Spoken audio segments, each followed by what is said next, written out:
This is a complex question because the term government in exile can refer to several different scenarios in Africa, ranging from a former recognized state's government to a liberation movement seeking independence for a new state. There is generally one entity that most closely fits the definition of a long-standing government in exile that is internationally recognized by dozens of countries and is a full member of the African Union. 1. The Sahrawi Arab Democratic Republic, SADR. Claimed territory, Western Sahara. Government in exile, proclaimed by the Polisario Front in 1976. Current status. While the SADR controls only about 20 to 25% of the territory it claims, its administration is largely run from the Sahrawi refugee camps in Tindouf, Algeria. International recognition. It is a full member of the African Union, AU, and is currently recognized by over 40 UN member states. The UN still lists Western Sahara as a non-self-governing territory awaiting decolonization. 2. De facto states and separatist governments in exile. Beyond the SADR, several separatist and political groups operate with an official government in exile structure, but they are not widely recognized as the government of a sovereign nation. Claimed territory. Country of claim, government in exile structure. Federal Republic of Ambazonia. Cameroon.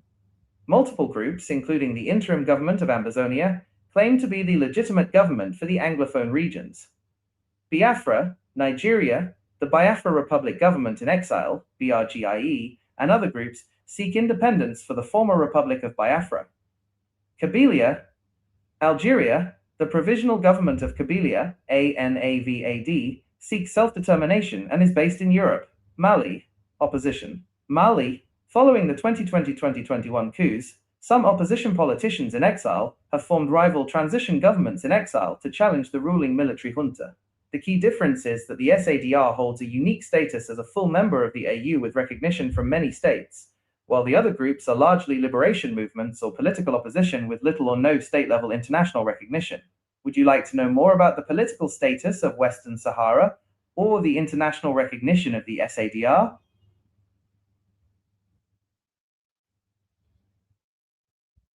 Good evening, good afternoon, good morning. Depends on your time and your location. This is one of your own Biafra TV or USB researcher welcoming you to today's program. As I welcome you, please endeavor to welcome one another so that we may proceed quickly to send the message to the world and to those who are sabotaging USB declared with all the groups that are not supporting USB declared. So please, I urge you this wonderful evening, as you join me, please endeavor to hit the like button. Please endeavor to hit the like button as you join me. Do not just watch without hitting the like button. Sometimes it becomes so painful after trying to do research and trying to bring it out that it's only few people we listen to it and even like it. So please, I urge you this wonderful evening. Depends where you reside or where you domicile in this world, to please hit the like button so others will join us as we transition to this program this evening. So, you know how we do it. We are going to play some of the audios that will trigger your mind to understand what we are doing and why we are doing it.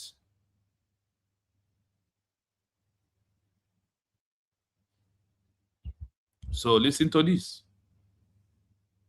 It is a fascinating question. Historically, most declarations of independence were born from blood and iron, military conflict, or revolution. However, there are a few standout cases where groups achieved international recognition and statehood primarily through legal negotiation, diplomacy, and political maneuvers rather than a liberation military. Here are the most notable examples. 1. The Velvet Divorce, Czechoslovakia 1993. Perhaps the gold standard for peaceful separation. In 1992, the leaders of the Czech and Slovak regions of Czechoslovakia decided to dissolve their federation. The process. There was no war, no militia, and not even a national referendum. It was handled entirely through parliamentary votes and legal decrees. The result. On January 1st, 1993, two new countries, the Czech Republic and Slovakia, emerged. They received immediate international recognition from the UN and world powers without a single shot being fired. 2. Iceland, from Denmark, 1944. Iceland's path to full sovereignty was remarkably quiet, aided by the unique circumstances of World War II. The process, Iceland, had been in a personal union with the Danish king. While Denmark was occupied by Germany, Iceland held a plebiscite, a vote, in 1944. The result? 97% of the population voted to terminate the union. Denmark, still struggling with the war, eventually accepted the result. Iceland was recognized internationally as a republic, while the rest of the world was still at war. 3. Singapore, from Malaysia, 1965. This is a rare case where a group gained independence not by fighting for it, but by being expelled. The process. Due to deep political and racial tensions between the state of Singapore and the federal government of Malaysia, the Malaysian parliament voted 126-0 to expel Singapore from the federation. The result, Singapore's leader, Lee Kuan Yew, declared independence with a heavy heart. Despite the lack of a military struggle for liberation, Singapore was admitted to the United Nations just weeks later. 4. The dissolution of the Soviet Union, 1991. While some regions saw localized conflict later, the initial declarations of independence by several Baltic and Central Asian states were largely achieved through civil disobedience and legal declarations. Example, Estonia, Latvia, Lithuania. They used the singing revolution, mass demonstrations, and choral singing to assert their identity. The result, through the parade of sovereignties, these nations declared their laws supreme over Soviet laws. When the USSR officially dissolved in December 1991, they transitioned into internationally recognized states via diplomatic recognition rather than military conquest. Summary table. Group/nation. Year. Primary method. Former authority. Slovakia/Czech representative. 1993. Parliamentary agreement. Czechoslovakia. Singapore. 1965. Expulsion/political vote. Malaysia. Iceland, 1944. Referendum. Denmark, Norway. 1905. Plebiscite/negotiation. Sweden. Note, while non-military declarations exist, they almost always require the consent of the parent state. Without that consent, international recognition usually stalls, as seen with Somaliland or Transnistria, regardless of whether they have a military or not. Would you like me to look into the specific legal documents or UN charters that allow for this kind of peaceful remedial secession?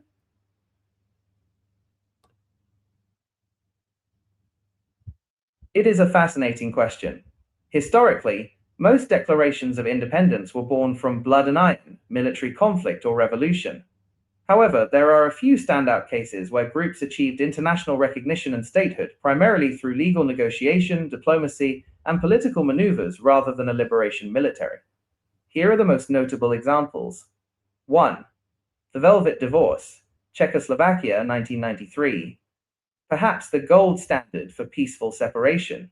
In 1992, the leaders of the Czech and Slovak regions of Czechoslovakia decided to dissolve their federation. The process. There was no war, no militia, and not even a national referendum. It was handled entirely through parliamentary votes and legal decrees. The result. On January 1st, 1993, two new countries, the Czech Republic and Slovakia, emerged. They received immediate international recognition from the UN and world powers without a single shot being fired. 2. Iceland, from Denmark, 1944.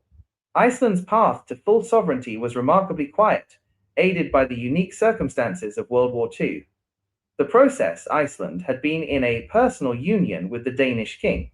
While Denmark was occupied by Germany, Iceland held a plebiscite, a vote, in 1944. The result? 97% of the population voted to terminate the union. Denmark, still struggling with the war, eventually accepted the result. Iceland was recognized internationally as a republic, while the rest of the world was still at war. 3. Singapore from Malaysia, 1965. This is a rare case where a group gained independence not by fighting for it, but by being expelled. The process. Due to deep political and racial tensions between the state of Singapore and the federal government of Malaysia, the Malaysian parliament voted 126-0 to expel Singapore from the federation. The result, Singapore's leader, Lee Kuan Yew, declared independence with a heavy heart. Despite the lack of a military struggle for liberation, Singapore was admitted to the United Nations just weeks later. 4. The dissolution of the Soviet Union, 1991. While some regions saw localized conflict later, the initial declarations of independence by several Baltic and Central Asian states were largely achieved through civil disobedience and legal declarations. Example, Estonia, Latvia, Lithuania. They used the singing revolution, mass demonstrations, and choral singing to assert their identity. The result, through the parade of sovereignties, these nations declared their laws supreme over Soviet laws. When the USSR officially dissolved in December 1991, they transitioned into internationally recognized states via diplomatic recognition rather than military conquest. Summary table. Group/nation. Year. Primary method. Former authority. Slovakia/Czech representative. 1993. Parliamentary agreement. Czechoslovakia. Singapore. 1965. Expulsion/political vote. Malaysia, Iceland, 1944. Referendum, Denmark, Norway, 1905. Plebiscite/negotiation. Sweden, note, while non-military declarations exist, they almost always require the consent of the parent state.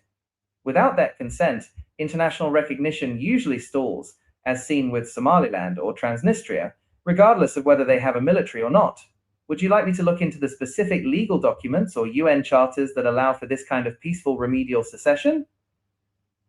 I want you to hear it clearly that in this world, people have used government in exile should issue a peaceful declaration and achieve recognition without one military on ground. Things has happened though.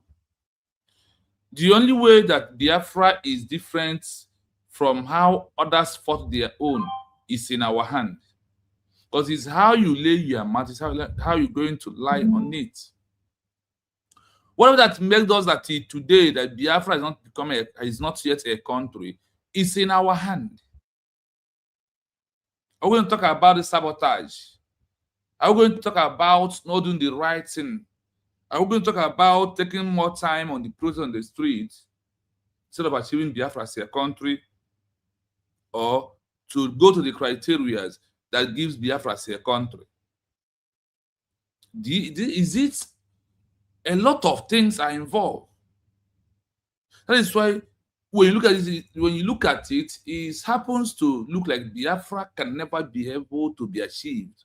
But if you go around the corners and search and ask questions, you see how people use legal, not even starting from our own case. For a very long time, people have started using legal to achieve their country. But when people are trying that way, we are those who are still waiting for Oto. That is the only option. Those who won't come and cry. One thing that I want us to understand clearly is this: you can't choose peaceful and choose violence. You will choose one. The only thing we have now, we have a right to defend ourselves when it happens to our territory. Like what is going on right now. We have our time to do what? To do everything. The only country we have is only USV declared. Can you see? I played it here. The names of countries that achieved their country without having one military on ground after they have issued a peaceful real declaration and stand on that mandate, like where we, the Biafran people, stand today.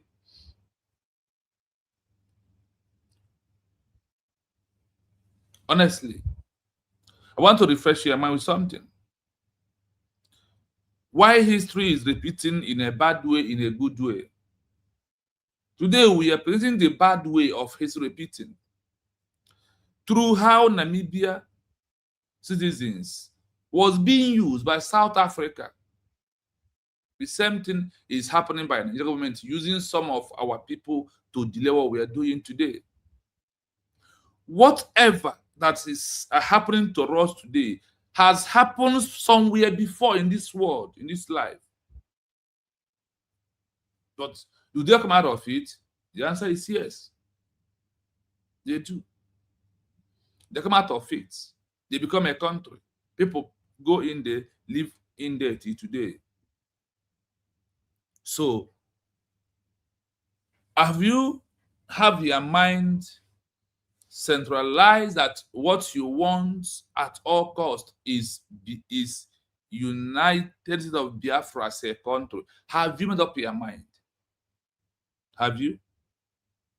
Have you prepared yourself about what is to come? If you never do so, you have to do that, because things will come, and it's going to surprise. It's going to bring what we have never been before. There is things that at this stage we must listen. Not everything I have time to listen.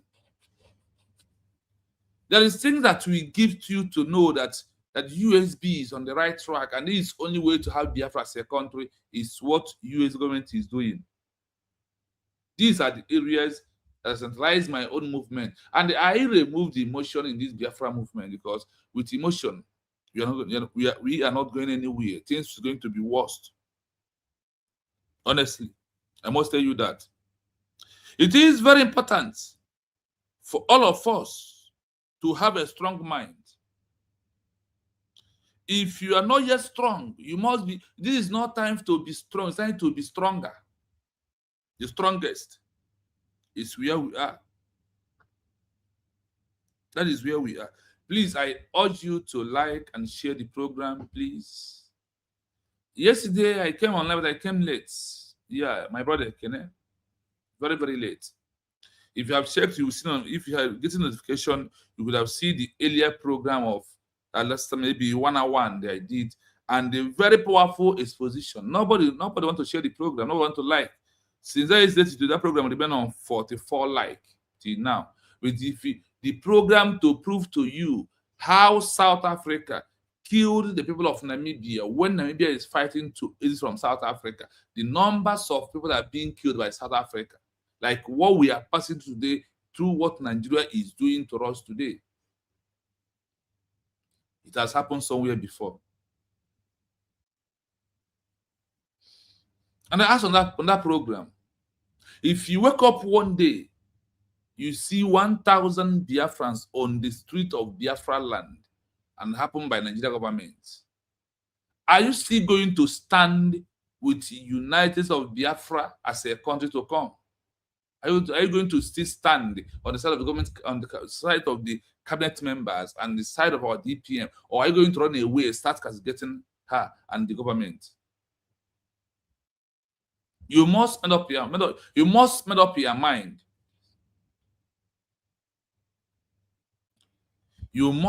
your mind to know what you want. My brother, to like program is very simple. If you look at your phone, you will see this turn down. You will see this one turn up. That is like. If you are watching on a phone that put me straight on your screen, what you will do, you will see a 3 dot in front of your phone. Click on that 3 dot. It will open. You will see like and share the same place. We are coming gradually to this program because one more Biafrans to join us. So please, that is why I ask you to please like and share the program so others will come and join us before we start what we have this evening. But while we are waiting, I'm going to play a preamble leads to the program of yesterday. I'm going to start from what leads to the program of yesterday also. The time we are into is that time that we all must rise up. The path of independency is not easy one. The sacrifice is severe. The sacrifice of having a country is something that sometimes is beyond many of us. But I want to know one thing, that after heavy rain, there must be a sunshine. After darkest time or the darkest night, there must be a light. Have it in your mind. So listen to this. The path to Namibia's independence involved several declarations and administrative milestones, transitioning from a period of armed struggle to a peaceful diplomatic conclusion. The key years for these declarations and the eventual peaceful transition are: 1. The Armed Struggle Declaration, 1966. While not peaceful, this was the first formal declaration by SWAPO, the Southwest Africa People's Organization, to take control of their destiny.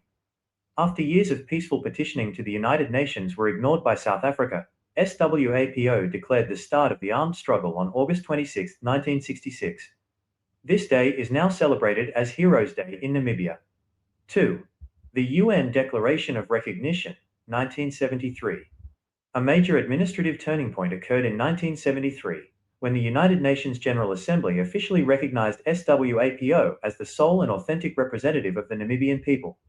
This gave the government in exile the legal standing to negotiate for independence on the world stage. 3.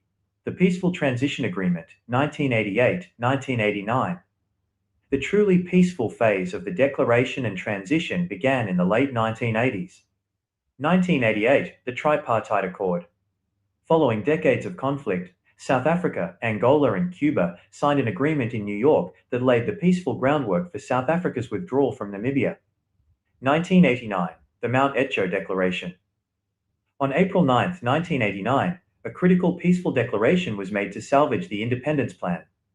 After a brief outbreak of violence, SWAPO leader Sam Nujoma agreed to a ceasefire and a peaceful withdrawal of his forces to Angola to allow UN-supervised elections to proceed. 4. The Final Declaration of Independence, 1990. Following the peaceful elections in 1989, the official and final Declaration of Independence was issued on March 21, 1990. Summary of key years. Year, event type. Significance, 1966. Armed Declaration, start of the physical struggle for the territory. 1973. UN recognition, SWAPO recognized as the legitimate representative body. 1989. Peaceful ceasefire. The Mount Etcho Declaration ensures a non-violent transition. 1990. Sovereign Declaration. Namibia takes full independence and international seats. The peaceful nature of Namibia's final independence is often attributed to the 1989-1990 period, where a long war was ended through a UN-monitored administrative process, leading to the peaceful birth of the Republic of Namibia.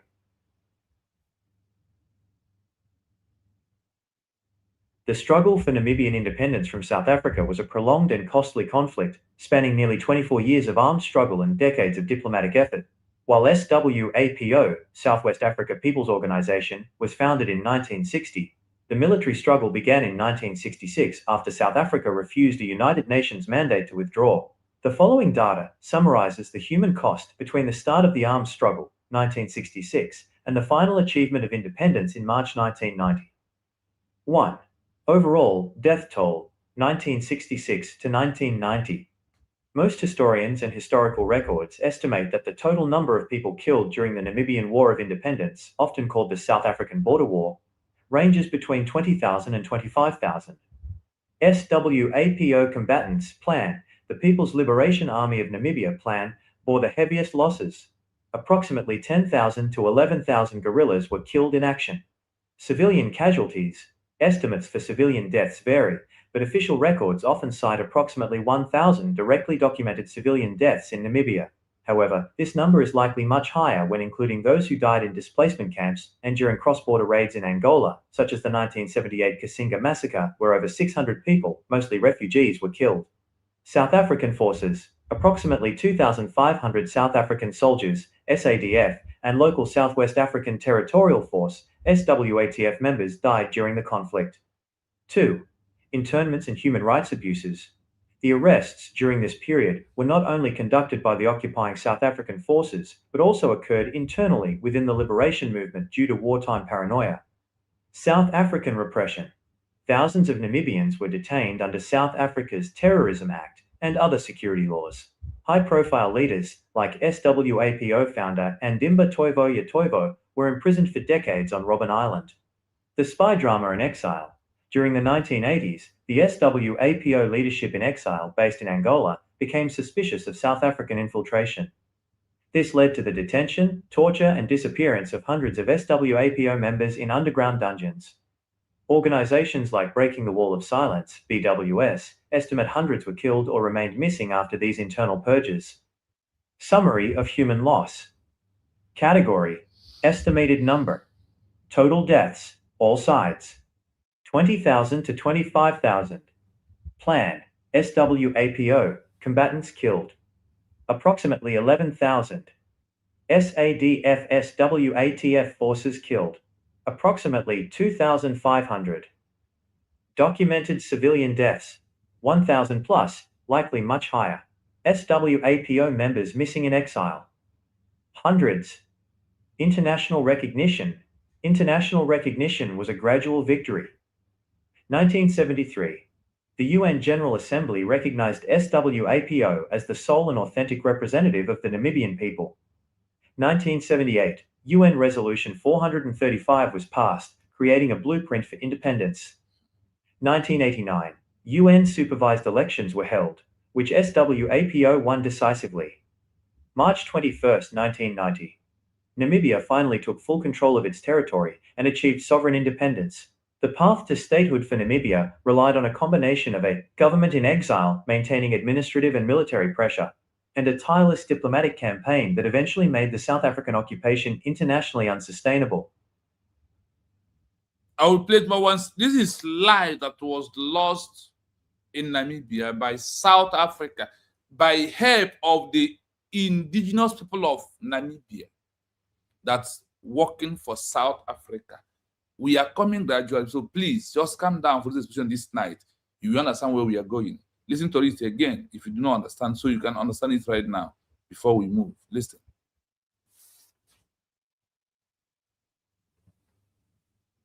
The struggle for Namibian independence from South Africa was a prolonged and costly conflict, spanning nearly 24 years of armed struggle and decades of diplomatic effort.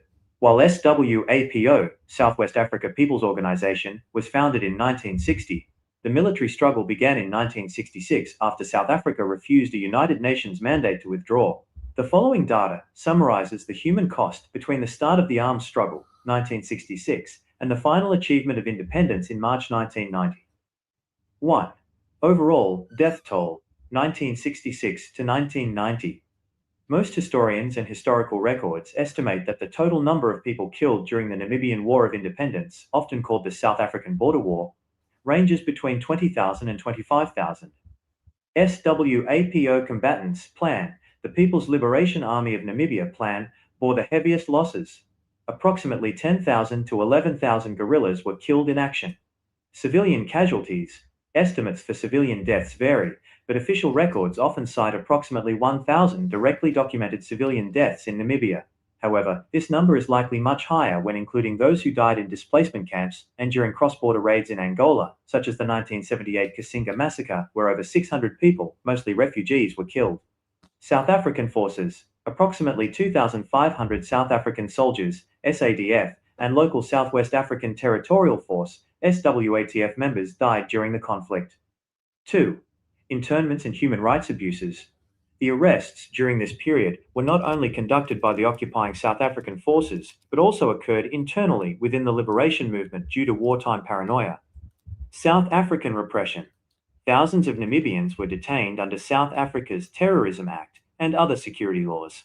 High-profile leaders like SWAPO founder Andimba Toivo were imprisoned for decades on Robben Island. The spy drama in exile. During the 1980s, the SWAPO leadership in exile based in Angola became suspicious of South African infiltration. This led to the detention, torture, and disappearance of hundreds of SWAPO members in underground dungeons. Organizations like Breaking the Wall of Silence, BWS, estimate hundreds were killed or remained missing after these internal purges. Summary of human loss. Category: estimated number. Total deaths, all sides: 20,000 to 25,000. Plan: SWAPO, combatants killed: approximately 11,000. SADF SWATF forces killed: approximately 2,500. Documented civilian deaths: 1,000 plus, likely much higher. SWAPO members missing in exile: hundreds. International recognition. International recognition was a gradual victory. 1973. The UN General Assembly recognized SWAPO as the sole and authentic representative of the Namibian people. 1978. UN Resolution 435 was passed, creating a blueprint for independence. 1989. UN-supervised elections were held, which SWAPO won decisively. March 21, 1990. Namibia finally took full control of its territory and achieved sovereign independence. The path to statehood for Namibia relied on a combination of a government in exile maintaining administrative and military pressure, and a tireless diplomatic campaign that eventually made the South African occupation internationally unsustainable. During the period of South African occupation, 1966 to 1990, the apartheid government used specific terminology and propaganda to delegitimize the Namibian people and the SWAPO, Southwest Africa People's Organization movement. By labeling the movement as criminal or foreign, South Africa attempted to justify its refusal to recognize the UN-backed government in exile and its administrative declarations. 1. Political and legal labels. South Africa used these terms in official legislation and courtrooms to criminalize those who believed in a sovereign Namibia. Terrorists. This was the primary legal label used under the Terrorism Act of 1967. Anyone supporting the liberation struggle was officially branded a terrorist, which allowed for indefinite detention without trial. Insurgents/guerrillas, used to describe members of PLAN, People's Liberation Army of Namibia, the military wing of the government in exile. Communists/Red Menace. To gain Western support, South Africa labeled the independence movement as a Soviet proxy, or part of the total onslaught of communism in Africa. Agitators, often used for internal peaceful protesters, students and church leaders who advocated for the UN-mandated independence. 2. Propaganda and administrative names. The South African administration used these names to imply that Namibia was not a real country, but rather a province, or a collection of tribal groups. Southwest Africa, SWA. South Africa strictly refused to use the name Namibia, which was adopted by the UN in 1968, until the very end of the conflict. They insisted on the colonial name to maintain the image of it being their fifth province. The operational area, a military term used for northern Namibia, Ovambaland, to treat the territory as a permanent war zone rather than a civilian administrative area. The border South Africa called the conflict the Border War, Grensoorlog, to frame it as a defense of their own borders, rather than an illegal occupation of a foreign country, Namibia. Homelands/Bantustans. In an attempt to divide and rule, South Africa categorized Namibians by ethnic names, e.g., Ovambaland, Damaraland, Heroland, rather than as Namibians, to deny them a unified national identity. 3. Derogatory slang, used by security forces. The security forces, such as the Counter-Insurgency Unit Koevoet, used dehumanizing slang for those they captured or fought. Terries, short for terrorists, used universally by South African soldiers. Velskin, a derogatory term sometimes used for local resistance fighters. SWAPOs, used as a blanket term for any Namibian citizen suspected of being anti-apartheid, regardless of whether they were actually members of the organization. Summary table. The War of Names. South African label. The Namibian reality. Terrorist/insurgent. Freedom fighter/citizen. Southwest Africa. Namibia. Communist agent.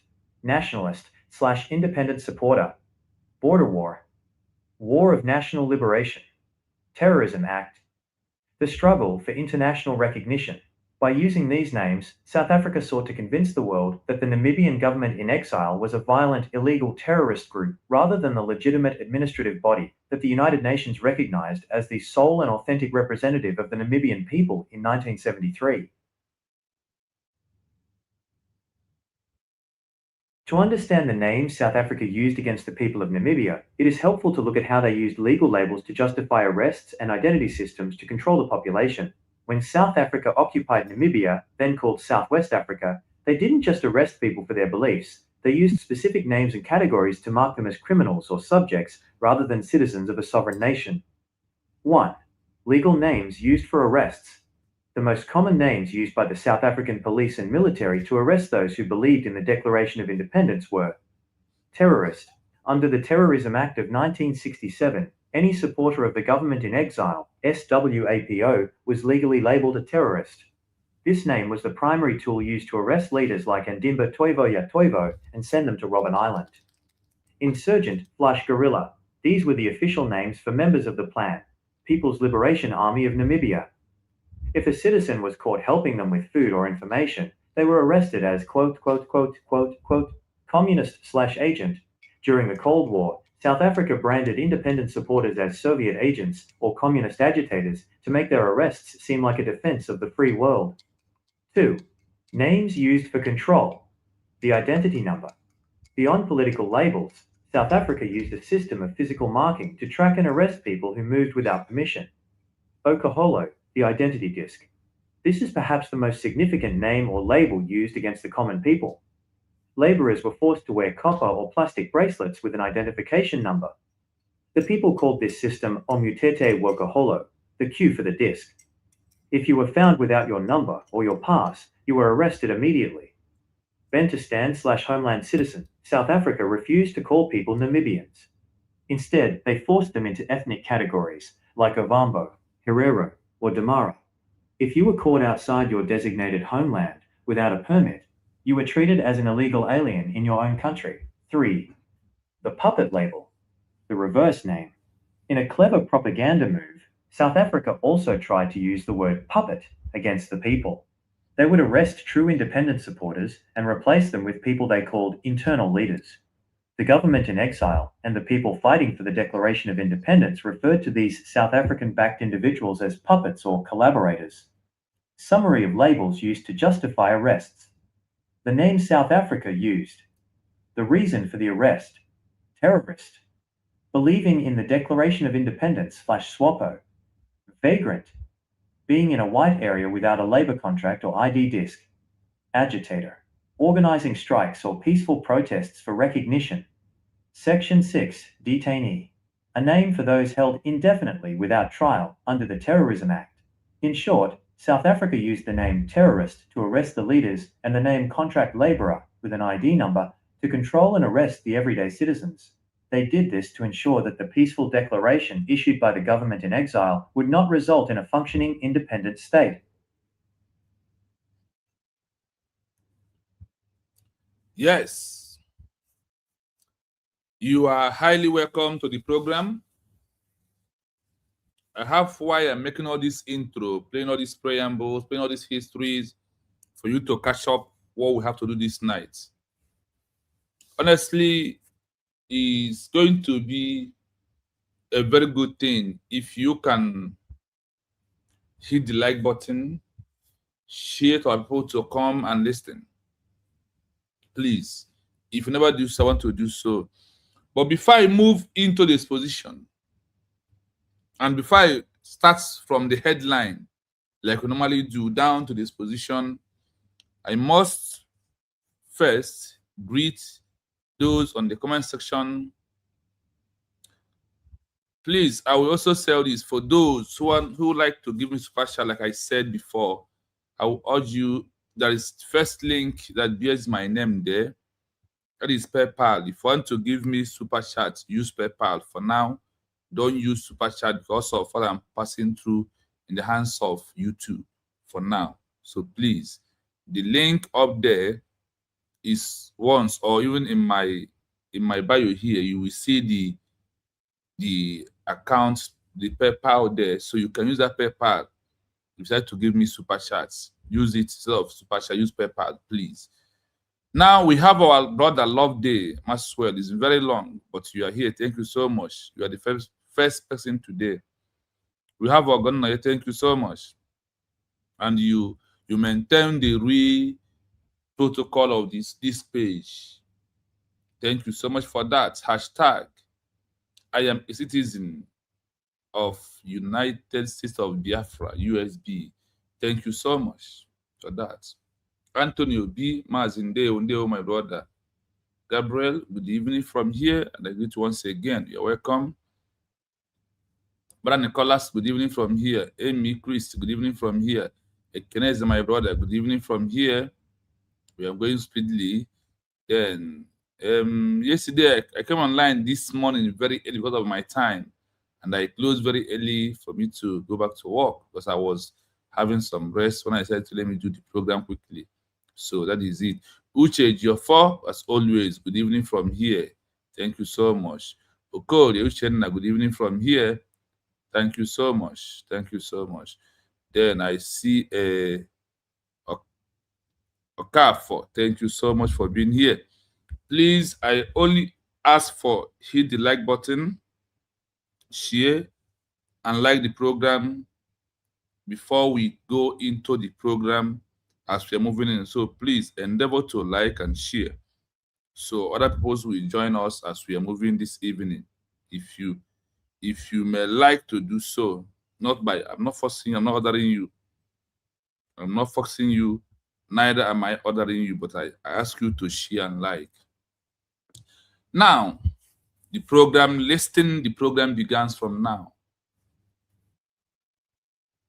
The headline of today is History of Names of Namibia Citizens that South Africa used to fight Namibia is repeating in USB by Nigeria government. Then if you look on your screen, you will see history of names, history of names of Namibia citizens that South Africa used to fight against government-in-exile of Namibia that issued Declaration of Namibia. Is repeating in USB declared by Nigeria. I am playing all these things now. I'm going to refresh your mind while I play it. As it will transition to a country is not my case. It's not just as simple as an ABCD. It's not a protest organization, a protest group that achieved the new country. What they call transition is what you must follow for you to achieve a new nation. That word transition was not put by us. It was never put by US government, and it was never put by any Biafra, but that word has been existing before we back on this journey to have Biafra as a full nation under the 21st century modern of United States of Biafra Declaration. One, I play these long audios to you for you to understand that without transition into a government in exile, that we conduct a peaceful declaration, there is no way for you to have that lost country back. The transition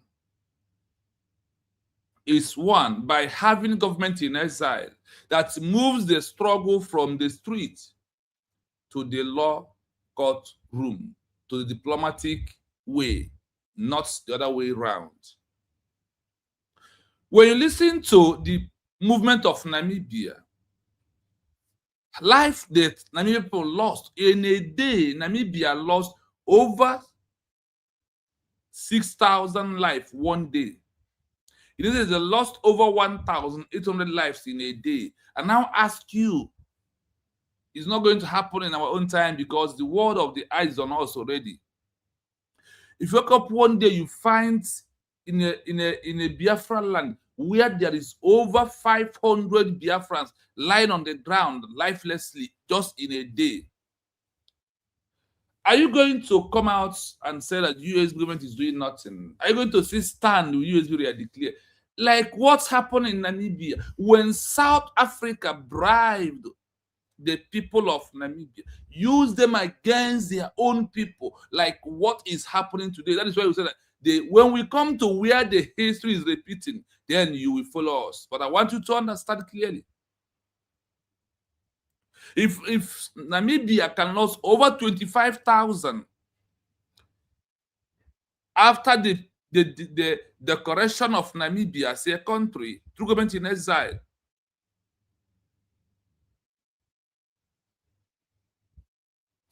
I want you also to know that the Namibia people was against, some of them was against the Namibia to become a country. They was being used by South Africa to the extent of, if you pass a road without the code, they will arrest you. To the extent of murdering those that in IDP camp through the exposition or through the people of Namibia standing on the side of South Africa. It's not about us, but it's about the history that is repeating. We have lost over 5 million Biafrans, one side. Today, we are still losing our people. The forceful disappearance of our people. Even the government in exile, the forceful disappearance of those are the government in exile that based in Angola that are the citizens of Namibia. That those that was being paid money, we come and call them, come to the border, we want to discuss your family. They will pick up that person back to South Africa. At a time, the government start wondering where is this appearance of our people? Where is it coming from? Where is it coming from? It's coming from those that are very close to the government and those that never want Namibia as a country. Why that they are the citizens of what Namibia as a country? But South Africa had been using them to destroy their own people and buy their own people and the disappearance of their people. Thousands of millions of them was arrested, even including the leader who started the movement before a woman now took over the movement of Namibia as a country. So on this, I welcome you. We are going to listen again. We are going to do what? Listen again. The Biafra we are fighting is how, right now, is how other peoples that have their country through a government in exile, that the same way. And what they are passing through today, like when you hear about Dominion, how do you feel? When you hear about our sister working in Tommy, how do you feel? These are those that come outside, you know. What are those that are not in the open, that we cannot be able to see? What happened to them?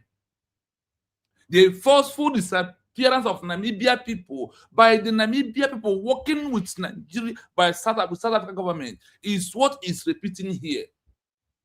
The question is, did the disappearance of people of Namibia stop those that support the government? The answer is hell no. They push until they survive finally.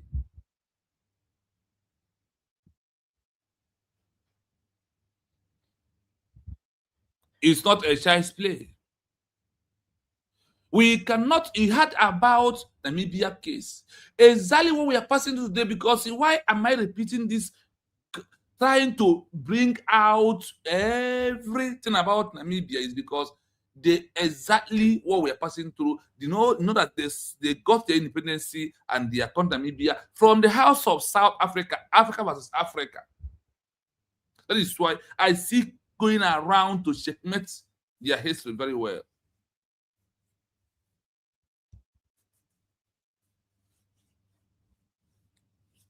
That is one thing that we all must understand.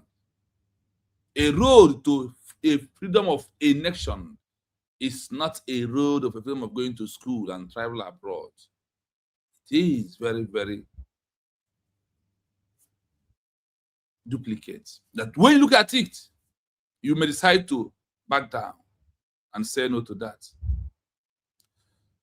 I want to know that there is no amount of pressure from South Africa that stops people of Namibia, even though they're trying to arrest, and even though that the military of Namibia decided, some of them decided to work with South Africa. The same thing that will happen here today. The same thing. Yes, so bring your mind. We are going to start now. So listen to as I play this. To maintain control and prevent the international recognition of the Namibian government-in-exile, SWAPO, South Africa utilized a complex network of administrative bodies, military units, and political organizations. These were the primary names and groups that worked against the Namibian people and their quest for sovereignty. 1. The military and paramilitary groups. These organizations were responsible for the physical arrest, interrogation, and suppression of those who believed in the 1966 and 1973 declarations of independence. Koevoet, Crowbar, officially known as West Africa Police Counter-Insurgency, SWAPOL-COIN. This was the most feared unit. They were specifically tasked with rooting out supporters of the government in exile. South African Defence Force, SADF, the main conventional military force that occupied Namibia. They viewed any supporter of the declaration as an enemy of the state. West Africa Territorial Force, SWATF, a local military force created by South Africa in 1980 to make the occupation look like a civil war between Namibians, rather than a foreign occupation. 2. Administrative and political names. South Africa created internal governments to compete with the government in exile for international recognition. The Turnhell Alliance, DTA, formed in 1977, this was a group of ethnically based political leaders supported by South Africa.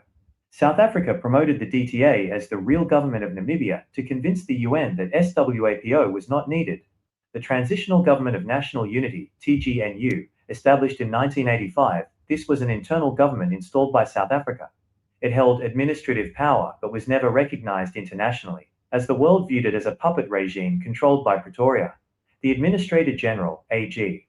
This was the title of the South African official who held supreme power in Namibia. This office was responsible for signing the laws that allowed the arrest of independence activists. 3. The tribal authorities, Bantustans. South Africa used ethnic labels to divide the Namibian people, hoping to break the unified belief in a single national declaration of independence. The Ovamboland Executive Council, a pro-South Africa administrative body in northern Namibia. The Kavango Legislative Council, another ethnically based authority used to monitor and arrest infiltrators from the government in exile. The West Africa Native Affairs Department, the office that managed the pass laws and ID discs used to track and detain citizens. Summary of anti-independence entities. Category: name used by South Africa. Purpose: enforcement. Koevoet, counterinsurgency and arresting supporters. Political: Democratic Turnhell Alliance, DTA, creating an alternative to the government in exile. Administrative: Transitional Government, TGNU, trying to gain fake international recognition. Legal: the Administrator General, issuing the warrants for political arrests. These names and organizations were used by South Africa to create a shadow version of Namibia that appeared independent on the surface, but remained under the total control of the apartheid government in South Africa. I hope you are listening. This is where we are right now. I want you to, for those, now the name I will start calling names. BGC, MASOB, IPOB organization, Fake Fallback Bridge, Ugo Phone Uncheckable. I mentioned how many? 5. And more to that. There is something I want to understand with the history of Namibia. Remember, all these groups you are hearing they're mentioning here was being formed by South Africa. If they form this one, if this one could not be able to deliver, they bring another one in. Exactly that criteria that South Africa used to fight Namibia is what the Nigerian government is implementing in their movement. Remember that all these groups was after the peaceful declaration of Namibia, that Namibia has become a country. After they have announced it, or the way we declare our own on November the 29, 2024 in Latin Finland, is what is happening here. There is many agents that was being brought by South Africa. The agent is not outsider, it's people of Namibia that South Africa used. South Africa came into Namibia movements of having a new nation after their declaration. South Africa created how many names? Listen, how many groups? 1, military, the military group. Number 2, number 3, number 4, number 5, number 6 group is what South Africa physically created from the people of Namibia. Those they used to fight the government in exile of Namibia that issued a peaceful declaration of Namibia in 1973. This is what happened in Namibia. Today, how many, I want you to help me in the comment section, how many groups do we have? Forget IPOB, forget MASOB. After our peaceful redeclaration, how many groups has emerged claiming fighting for Biafra as a country? I want to help me if you're here with me on the comment section. How many groups, how many non-entities and organizations that has emerged after our peaceful redeclaration? Nan, Lucky, you're welcome. Thank you so much for living from here. I want to leave my sub first, leave IPOB. They are there with their protest group and their shenanigans before we went to Finland and we are declared, and they never believe it. I am talking about those that followed to Finland. Those that follow us to Finland, please, I want you to help me. Let us count those names that are claiming today, fighting for Biafra as a nation. The same thing, that's the same method of South Africa against Namibia is what Nigeria government is using with individuals in Kegiruago them. Chibuze Egwatu, Udele Chukwuka, Ekwenche.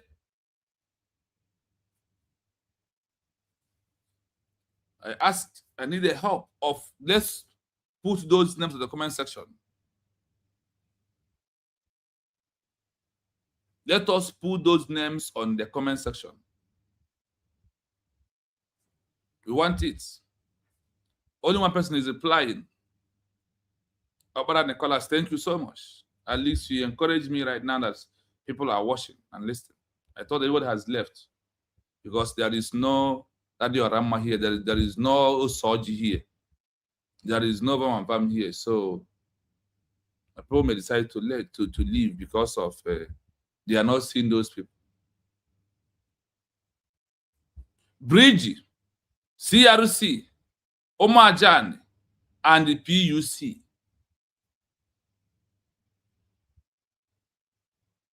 If you know more group that has emerged more than this, please help on the comment section. I want you to, we are going to classify these names of after our peaceful declaration with the names of those that South Africa government created into the movement of Namibia. That's why I asked you to bring those names out, and even names of human beings that you know that is against what they are declared, that is talking trash today on social media. So I want you to help me. Let us do it together this evening. So also only our brother, Papara. Wow. So only one person is watching. We must continue.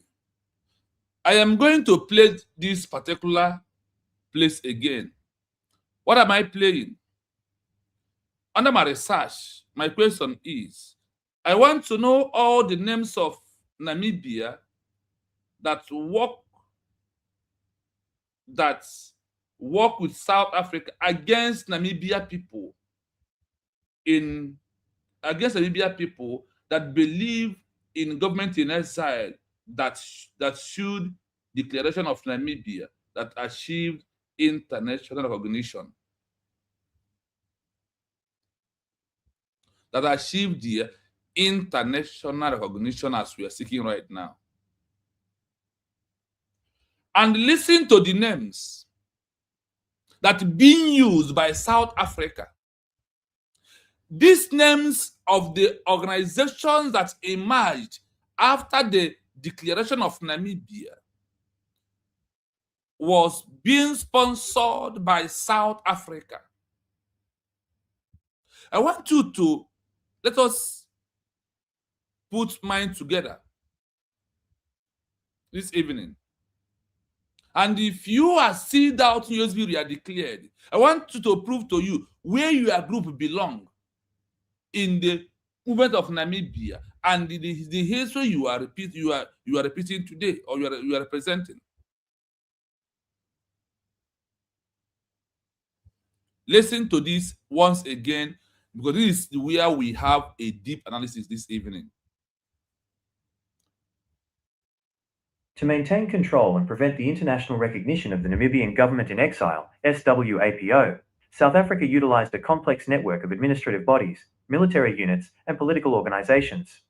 These were the primary names and groups that worked against the Namibian people and their quest for sovereignty. 1. The military and paramilitary groups. These organizations were responsible for the physical arrest, interrogation, and suppression of those who believed in the 1966 and 1973 declarations of independence. Koevoet, Crowbar, officially known as West Africa Police Counter-Insurgency, SWAPOL-COIN. This was the most feared unit. They were specifically tasked with rooting out supporters of the government in exile. South African Defence Force, SADF, the main conventional military force that occupied Namibia. They viewed any supporter of the declaration as an enemy of the state. Southwest Africa Territorial Force, SWATF, a local military force created by South Africa in 1980 to make the occupation look like a civil war between Namibians rather than a foreign occupation. 2. Administrative and political names. South Africa created internal governments to compete with the government in exile for international recognition. The Turnhell Alliance, DTA, formed in 1977, this was a group of ethnically based political leaders supported by South Africa. South Africa promoted the DTA as the real government of Namibia to convince the UN that SWAPO was not needed. The Transitional Government of National Unity, TGNU, established in 1985, this was an internal government installed by South Africa. It held administrative power but was never recognized internationally, as the world viewed it as a puppet regime controlled by Pretoria. The Administrator General, AG. This was the title of the South African official who held supreme power in Namibia. This office was responsible for signing the laws that allowed the arrest of independence activists. 3. The tribal authorities, Bantustans. South Africa used ethnic labels to divide the Namibian people, hoping to break the unified belief in a single national declaration of independence. The Ovamboland Executive Council, a pro-South Africa administrative body in northern Namibia. The Kavango Legislative Council, another ethnically based authority used to monitor and arrest infiltrators from the government in exile. The Southwest Africa Native Affairs Department, the office that managed the pass laws and ID discs used to track and detain citizens. Summary of anti-independence entities. Category, name used by South Africa. Purpose, enforcement. Koevoet, counterinsurgency and arresting supporters. Political, Democratic Turnhell Alliance, DTA, creating an alternative to the government in exile. Administrative, Transitional Government, TGNU, trying to gain fake international recognition. Legal, the Administrator General, issuing the warrants for political arrests. These names and organizations were used by South Africa to create a shadow version of Namibia that appeared independent on the surface, but remained under the total control of the apartheid government in South Africa. I hope you heard it clearly. How many groups? 5. This group Who created those groups? South Africa. Even to the extent of creating what? A local vigilante, a local security arm wing to come against Namibia people. They created this with also the military to look like there is internal war that is going on in Namibia after their declaration between the first one of the 1960s to 1970. There is one thing that it encourages me more and more, that whatever we are passing through today, that people pass through that and they succeed.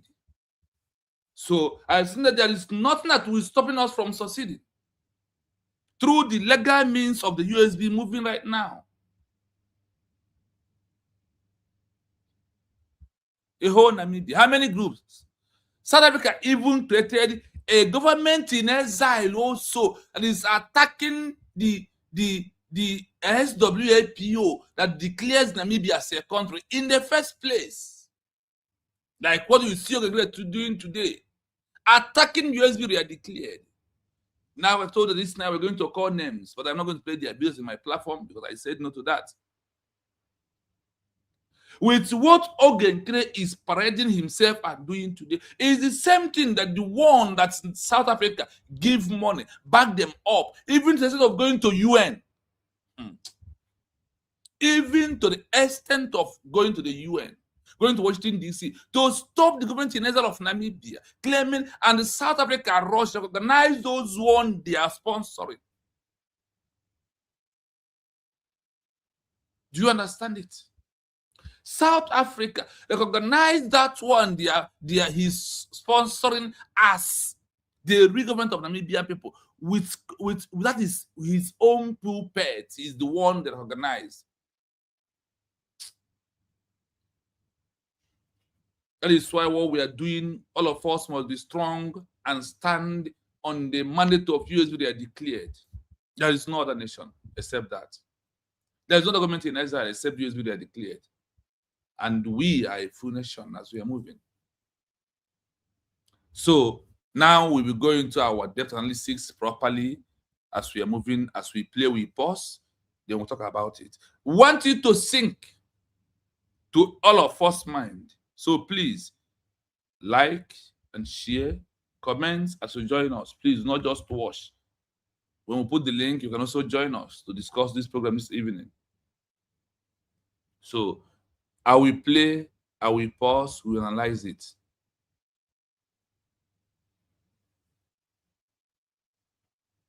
To maintain control and prevent the international recognition of the Namibian government in exile, SWAPO, South Africa utilized a complex network of administrative bodies, military units, and political organizations.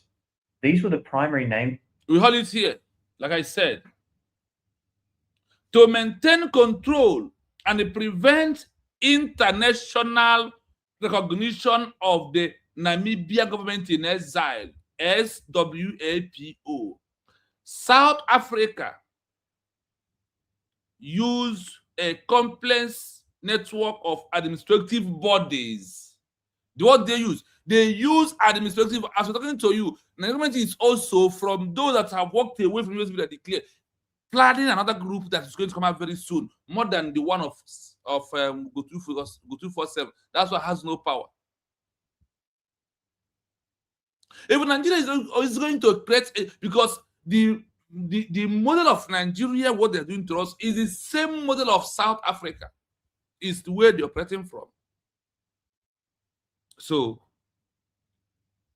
military unity and the political organizations, are you hearing it? Is what South Africa did to people of Namibia.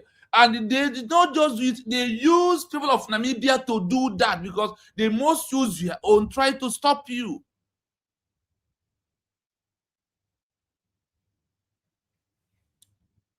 To maintain, because South Africa want to maintain that Namibia is not a country, and Namibia is under them, and Namibia is a riot group, and Namibia is a violence group.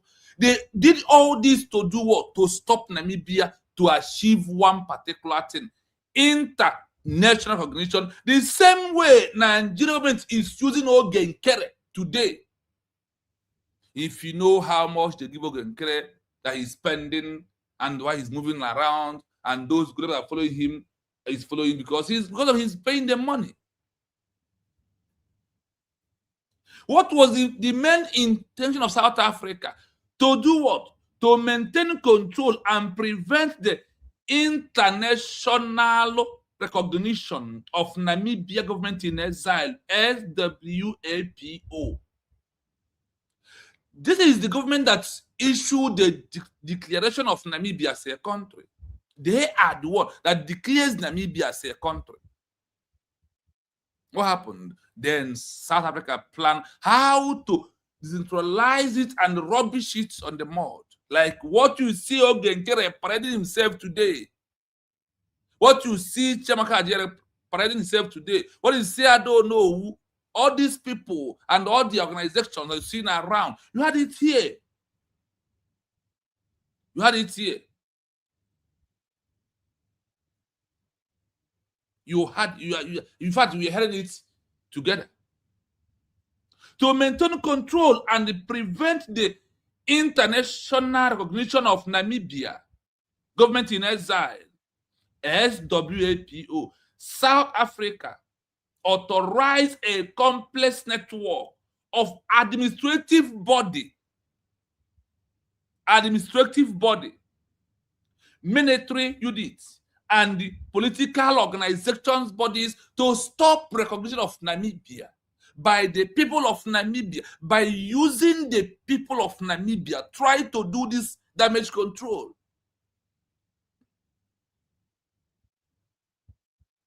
Uchena, my brother, you're welcome. Thank you so much. I see you. Ekom, I see you. You're welcome. Good evening. Please, I want you to hit the like button. I want you to hit the like button. Let us go to this program together, please. Bring more Biafras as you join us. Share to many link if you may do so. Please, if you can. I know it's Friday night.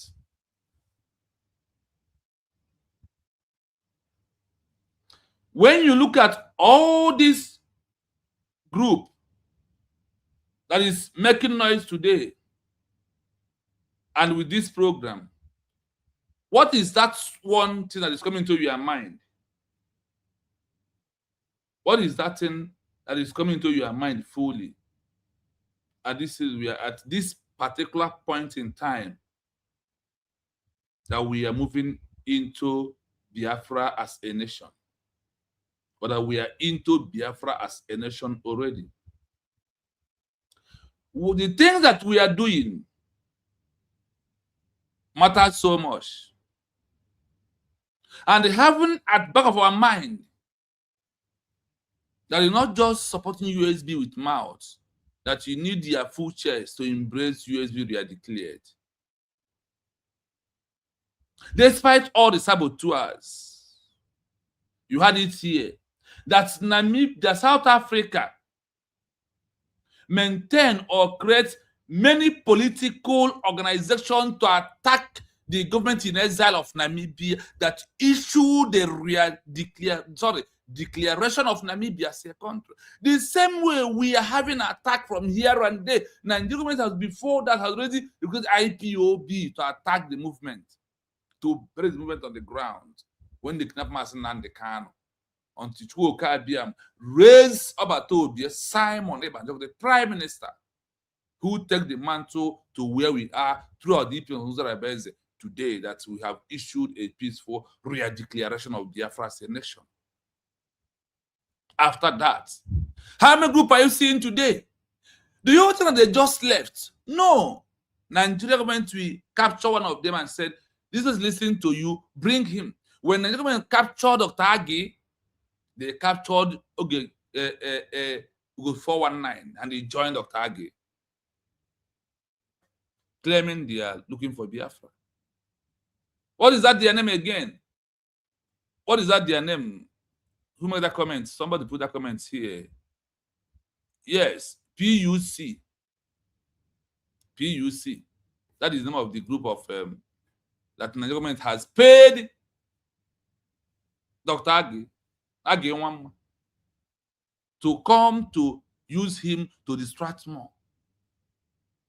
I never know the history of Namibia when I said that the Nigerian government is going to create more groups, that when they give Ogenkere to stop the real declaration in Finland, Ogenkere, Chiamaka Ajere, Imam Maduabo, Bryce Nokomasho, they never went to Finland with intention of declaring Biafra. No, they went there to stop the declaration and come back home. When Nigerians find out that Ogenkere has failed them, they now have to use Imam Maduabo again.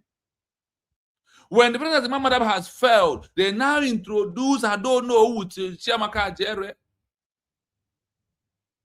and the first states unite. Lazuba is nobody, and they are there. I want you to see how these things happen and where we are at this point in time. You see how South Africa created 5 groups from Namibia. Who are those people? They are Namibia people, not South Africa people.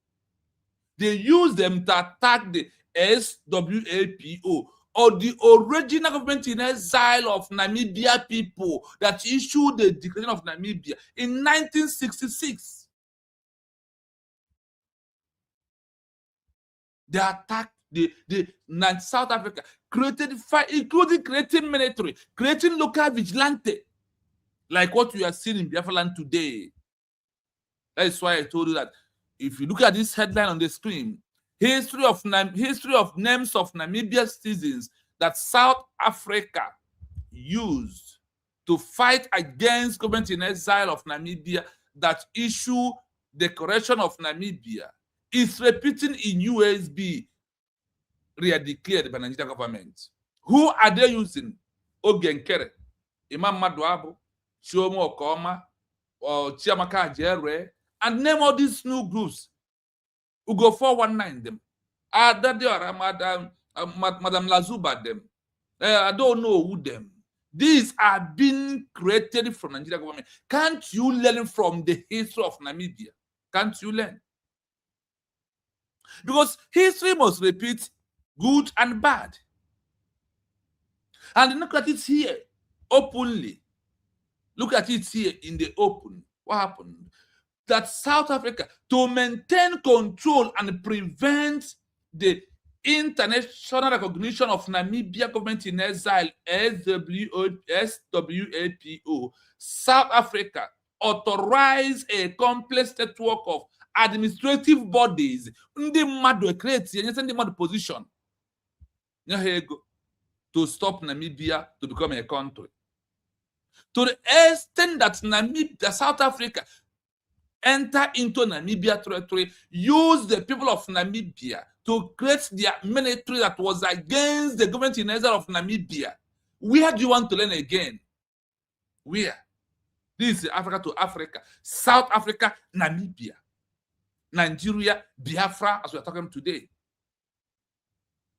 They create more military units and the political organizations to attack Namibia government-in-exile, to attack SWAPO that issued the Declaration of Namibia as a country. Is it not what we are passing through today?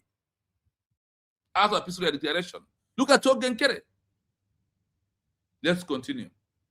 There were the primary names and the groups that work against the Namibia people, but they are Namibia people on their own, working against the quest for the sovereignty of Namibia. They were the people of Namibia being used by South Africa. And a Biafran willingly supporting Ogenkere. Did Ogenkere issue a peaceful declaration? The answer is no. We are talking about the SWAPO that issued the Declaration of Namibia 1966 was the one that South Africa brought, encouraged, or paid 5 groups. That is what they call political organization bodies that to stop Namibia to be a country, what you see Ogekere doing today by falling back is to stop USB, but he cannot, because this 5 group that was being created by Namibia never stopped SWAPO to achieve the recognition of Namibia as a country. That is the Namibia you are hearing today. The one that issued that peaceful declaration was the one that you organized, no other group. One, the military and the paramilitary group. When you hear the word paramilitary group, it's just a local vigilante that South Africa created into Namibia with Namibian people. Today, you see Soludo creating a Kwenche, creating Agune Chamber, creating all kinds of things that have been created. Who are they using? Is it not people of Biafra? Is it not? Those that are decided when they leave from Biafra movement, like Caterpillar, working with the Nigerian government. What are you saying? This is the first thing, the number one thing that South Africa created, that is when they come, they divide the military of Namibia and pick those, like what Caterpillar is doing today, what many of them are doing today. Those that are no longer, because they are being paid, they start working against what they are declared. The same way the military of Namibian people work against Namibia on their declaration of having their own country. When you scrap your talks, some people will start having double mind. They look at you and say, are you okay? It's not only military unity, they create what? Paramilitary, local vigilante that are going house to house, pinpointing people of Namibia, that supporting the declaration of Namibia with true government in exile by SWAPO. They went house to house, like what we are seeing today. Like you see the government using the Kenguru, he's bragging how he arrested Dominion. Where is their Dominion? There must be a heavy price to pay. I will continue to ask this question every day. Have you made up your mind fully? Have you made up your mind fully that's autonoto tazenino under USV we are declared? Have you? I said remove emotion. It's not going to help anything at all. It can never help you. It can never help us to achieve anything at all. Look at where it's happening.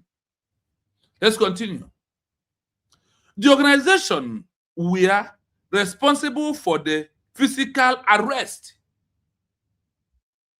The organization was that South Africa used Namibia to create, to arrest the local vigilantes and the military. Like what we are seeing, is it not what is happening to us today in Biafra land? Please, maybe if I'm mistaken. Is it not the local vigilante that police and military use to arrest our people? Because why do they do that? Because the local vigilante knows everybody.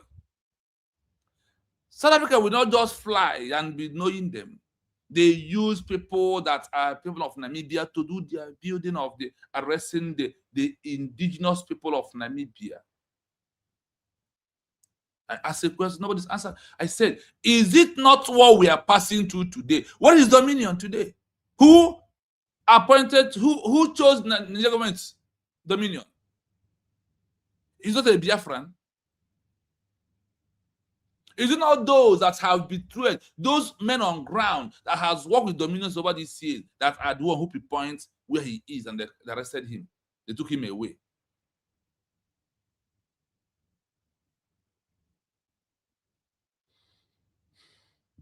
The organization were responsible for the physical arrest,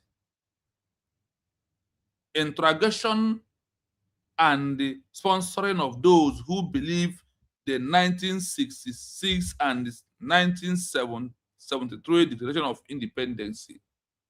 those who believe in the declaration of Namibia as a country, that this local vigilante and the military that South Africa formed in the territory of Namibia was to use to arrest and pinpoint those people and interrogate them, torture them after arresting them. It's what happened in Namibia. Today, Nigerian government here keep on asking, is it not what we are passing through today?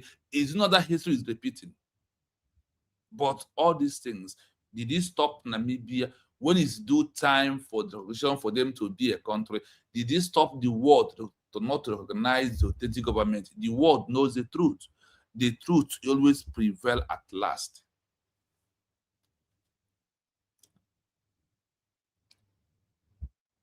When you are looking at where we are you still confused? Are you still confused of where we are? I'm asking you, are you still confused? If you are still about to know by now, listen to this history of Namibia. The world has never lived the government in exile that stand, open their hands, their mouth, their eyes, and issue decoration. The world will never leave it and give it to another person. And is it this time that the world will see us to change? I told you, they are not changing. They are only waiting for us to get it in the right way. They want us to be on the right legal side of it so they can be able to do something. Listen, let's play the audio again. In groups that worked against the Namibian people and their quest for sovereignty. 1.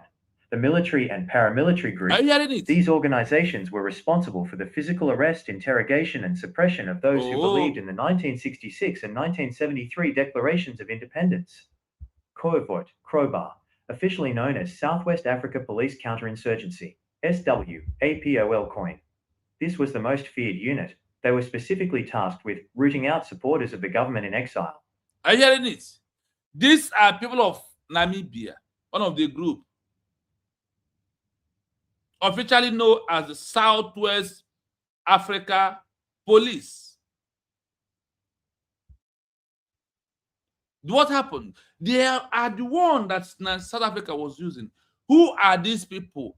They said they are people of Namibia as a country. This was the most feared unit.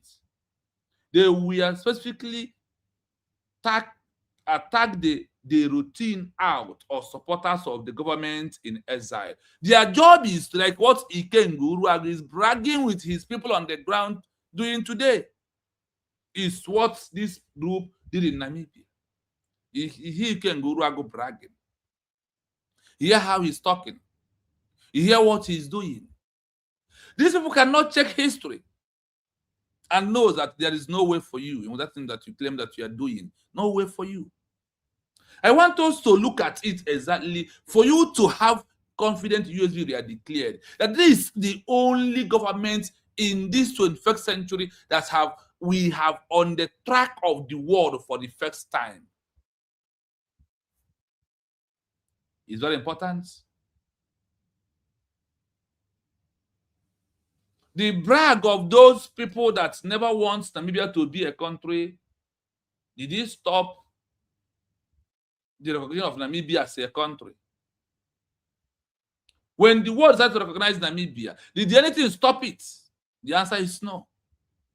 And who the South African people use? They use the people of Namibia. Remember, they created military and the local vigilante. And what is the work of local vigilante? It's identified here that their work is to help the military to arrest and torture the indigenous people of Namibia.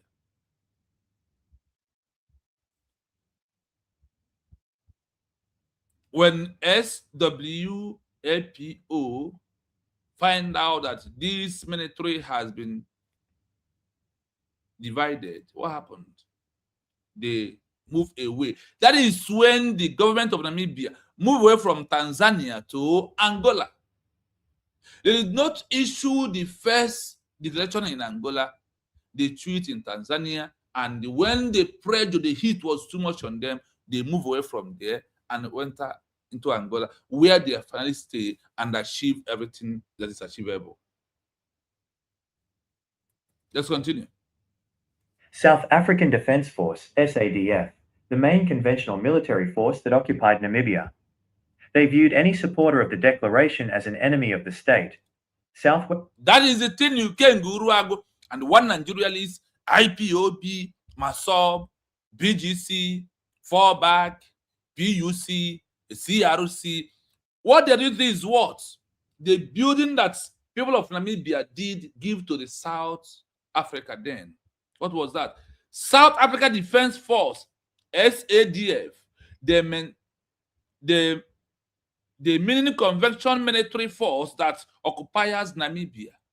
Today, Nigerian military, are they not occupying Biafra land? Are they not there? They are there. Do you hear it? That despite that Namibia government declares their independence, like what we did, that South Africa still occupies their territory. South Africa still in their territory. They never leave. They never exist. They never pack the load down. They are there trying to damage the people of Namibia and try to arrest. That is why they arrest many thousands of citizens of Namibia and put them in the prison. This is how it happens in Namibia. That history is repeating today, and you are dancing on the side of those that never won Namibia as a country. That is the side of those that you are dancing today in all these individual groups that you are into, claiming who you are not. Without a document of the declaration, you go nowhere. You must present it. You must present evidence, fact, and figure. And you ask yourself, the person I am following, is he the one that issued the peaceful declaration of United States of Biafra on November 20, 1924? If it is not, come out. Because any group that was against the SWAPO of Namibia was against government of Namibia as a country. They never believed that Namibia should be a country. That is what it wanted to understand clearly. And this is the area, this is how it is. This is what we are passing right now. So what are you doing to stop it? You are supporting Ogun Kere. That is all you can do. The only thing you can do is to support Ogun Kere.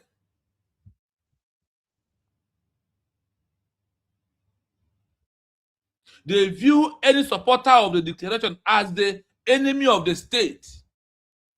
Today, Nigerian government, and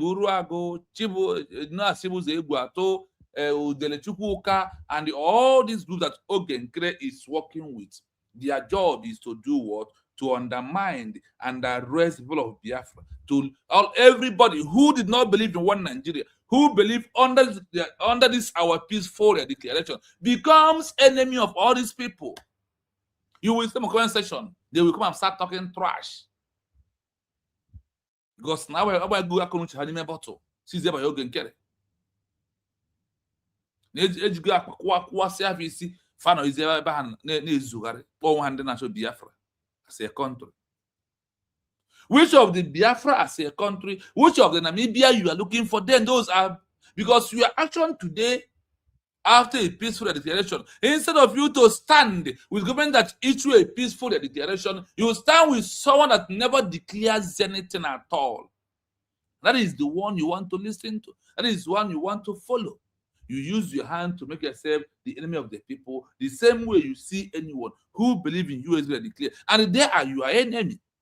Just without gun and bullets, anything on their hand, without only clothes or uniform, they become your enemy. Look at the history of Namibia and ask yourself a question. The time has come.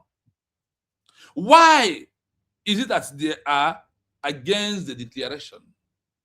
Nothing because of there was being paid by South Africa. The same way Ogechukwu Nkere, aka Isaiah Anyogo, Sonia Krawa, Ruby Nade, Petty Ford, All of them, these evil people today, working for Nigeria.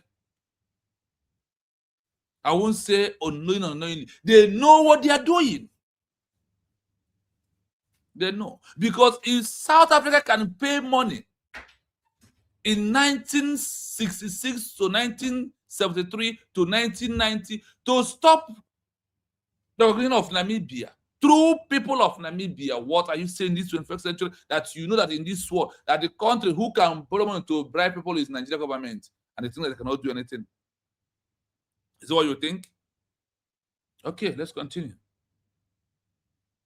West Africa Territorial Force, SWATF, a local military force created by South Africa in 1980 to make the occupation look like a civil war between Namibians rather than a foreign occupation.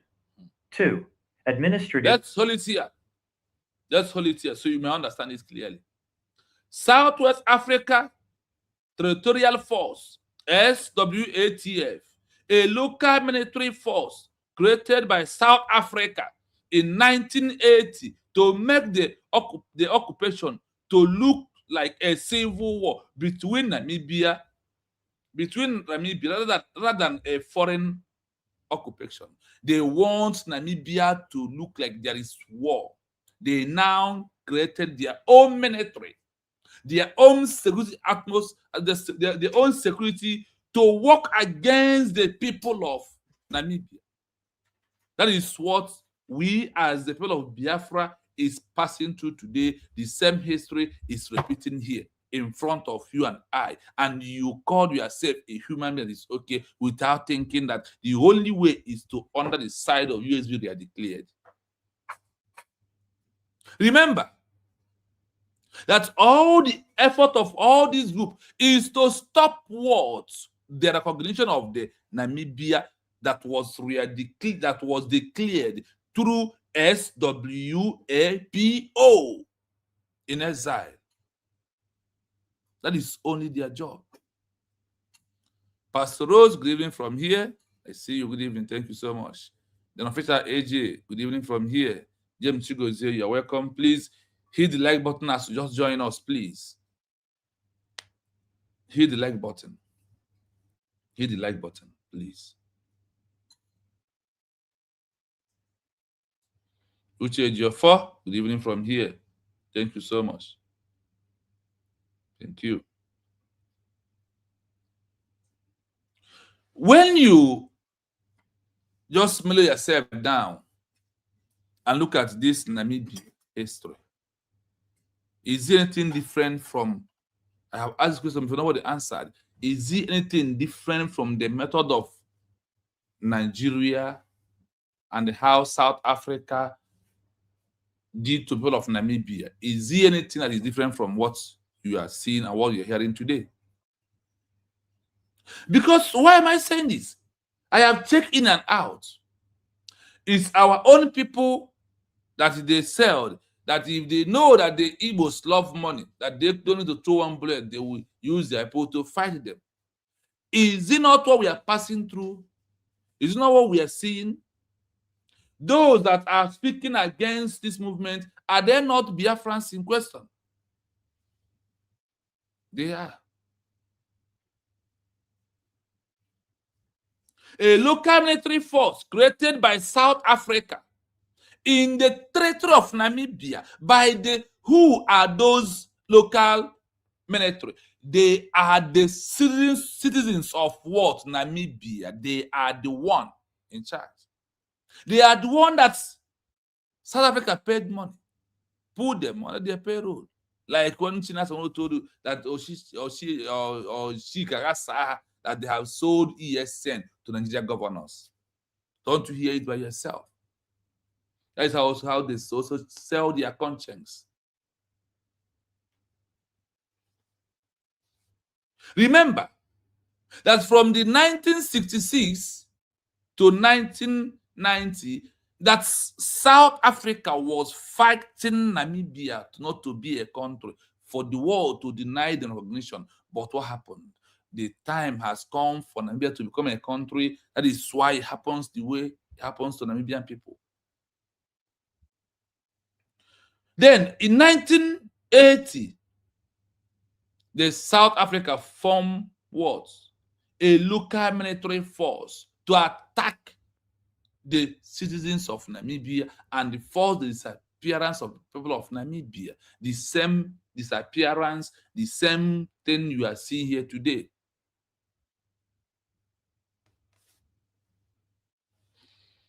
Let's continue. And political names. South Africa created internal governments to... Okay, I've gone far. 2, administrative and political names.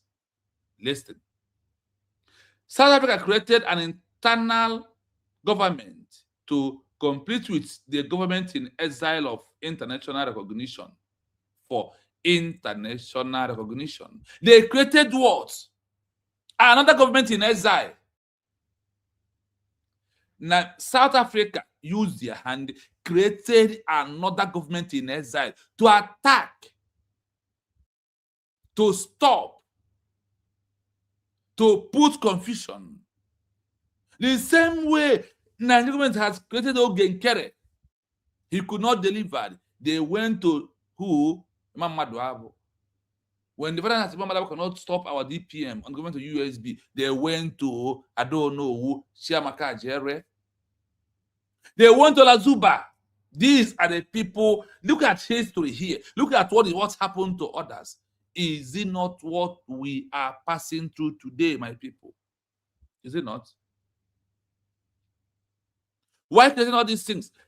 Look at it here. South Africa created internal government to compete with the government in exile for international recognition. International recognition. That is what you see Ogenkere presenting himself in Washington, D.C. to do, to make the world to feel that we have an internal conflict, to make the world to look like we have a problem, that we are not united. No, we are more united than ever, than before. We are more united than before.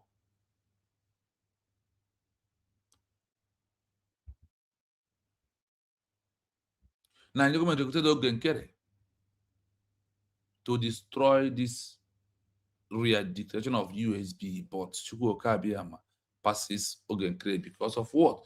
That the movement right now is in the hands of a woman. The same way the Namibia was in the hands of a woman. The woman is the one who is the president of Namibia today. Go and check the history and find out. Go and check. We have counted how many?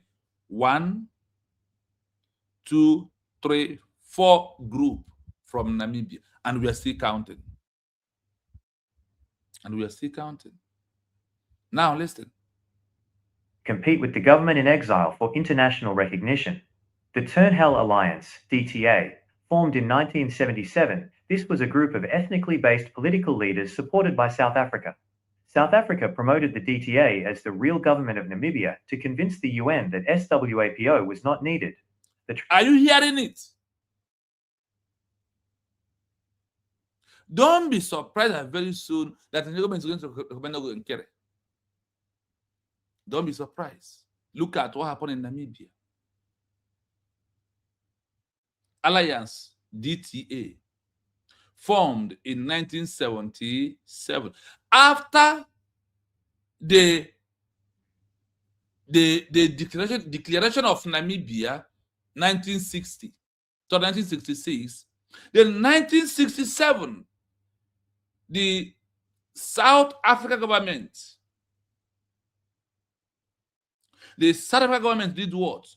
They formed their own government in exile to attack SWAPO, to stop them. And what happened? The South Africa government first recognized DTA. They said that they are the original one, but the world knows the truth. You can't deceive. If you deceive, you are gullible. You Ogenkere, you Sonia Parawa, you Mamadou Abo, you Shomo Okoma, you Bryson Okoma. Forget about that. No, those does not exist. I am telling you that no way you can stop this movement. I'm Beroge to stop Biafra recognition, no matter who you are. No matter who you are. This was a group of an ethnic group based political leader supported by the South Africa. Are you hearing it? They all are supporting South Africa because South Africa was given them what they cannot be able to get in their life. Money is involved. Money is involved. The same Morgan Clay is doing today with Sana Akwarawa and those who believe in that shenanigan they are doing. Let's continue. By South Africa promoted the DTA as the real government of Namibia. Are you hearing it? That's South Africa, that the group that they form by themselves is the one, they are the one now telling UN that this DTA is the original government of the people, because they know that if they give DTA recognition, that South Africa is the owner, and they can now have more power to intimidate the real indigenous people of Namibia. But what happened? It never happened. What happened? Imagine where South Africa, that people of Namibia trying to exit from, remain in their territory, there was the one telling UN that the original government of these people is DTA. Don't you know that Nigeria can do that tomorrow to Ogenkere and his men? That's why I told you that at this time, if you are strong, not enough, you must be stronger. That is where we are. That is where we are.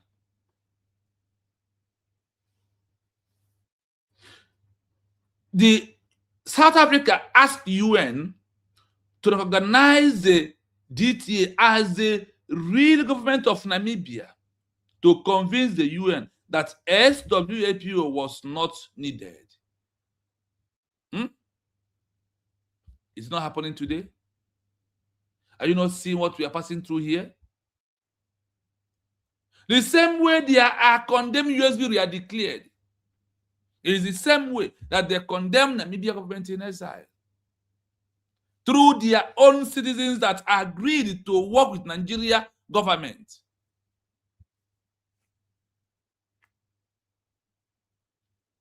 Today, our people, everything is group. Now, is it clear to you that all these groups are being coming from Nigeria government to stop recognition of USB as a country? Please, I urge you to like and share as you just join us, please. We want this message to share to our people to understand that the history of Namibia is where we are at this time around. And the history repeats good and bad. That's the pure truth. South Africa promoted the DTA as the real government of Namibia to convince the UN that SWAPO was not needed. Is it not what Ogenkere is parading today? Is it not exactly what Ogenkere is doing on behalf of Nigerian government today? Do you think that Nigerian government will come out openly? The government of South Africa never come out openly. They was using the people of South Africa to do the people of Namibia to do their bidding. That is the people they are using. That is what they are forming all these groups for.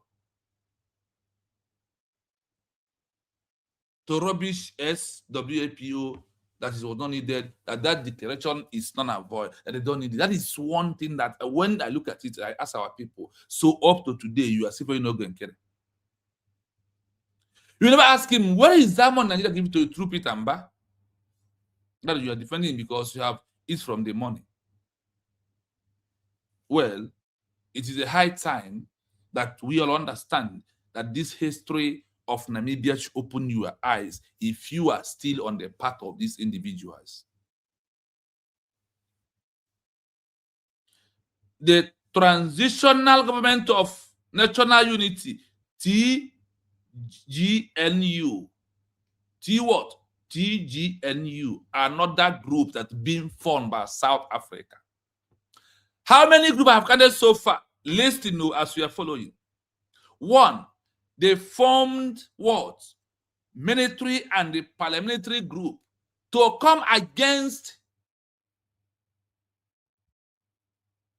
people of who? People of Namibia that believed that USB were declared. They formed the one that they call themselves, that this is the one they are presenting to the US to recognize that this is the original government of Namibia people. My brother, please, the link very soon, you will see the link. Yes, Mazi, Caterpillar has deviated. That is exactly what we are doing today. That is exactly what the program we handle here today. How South Africa turned the military of Namibia to become their own, like people of Caterpillar. Like people of what? Caterpillar. It's not about, it's about the truth.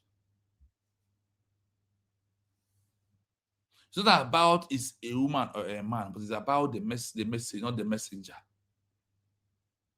That is one of the most important areas I want to touch this evening.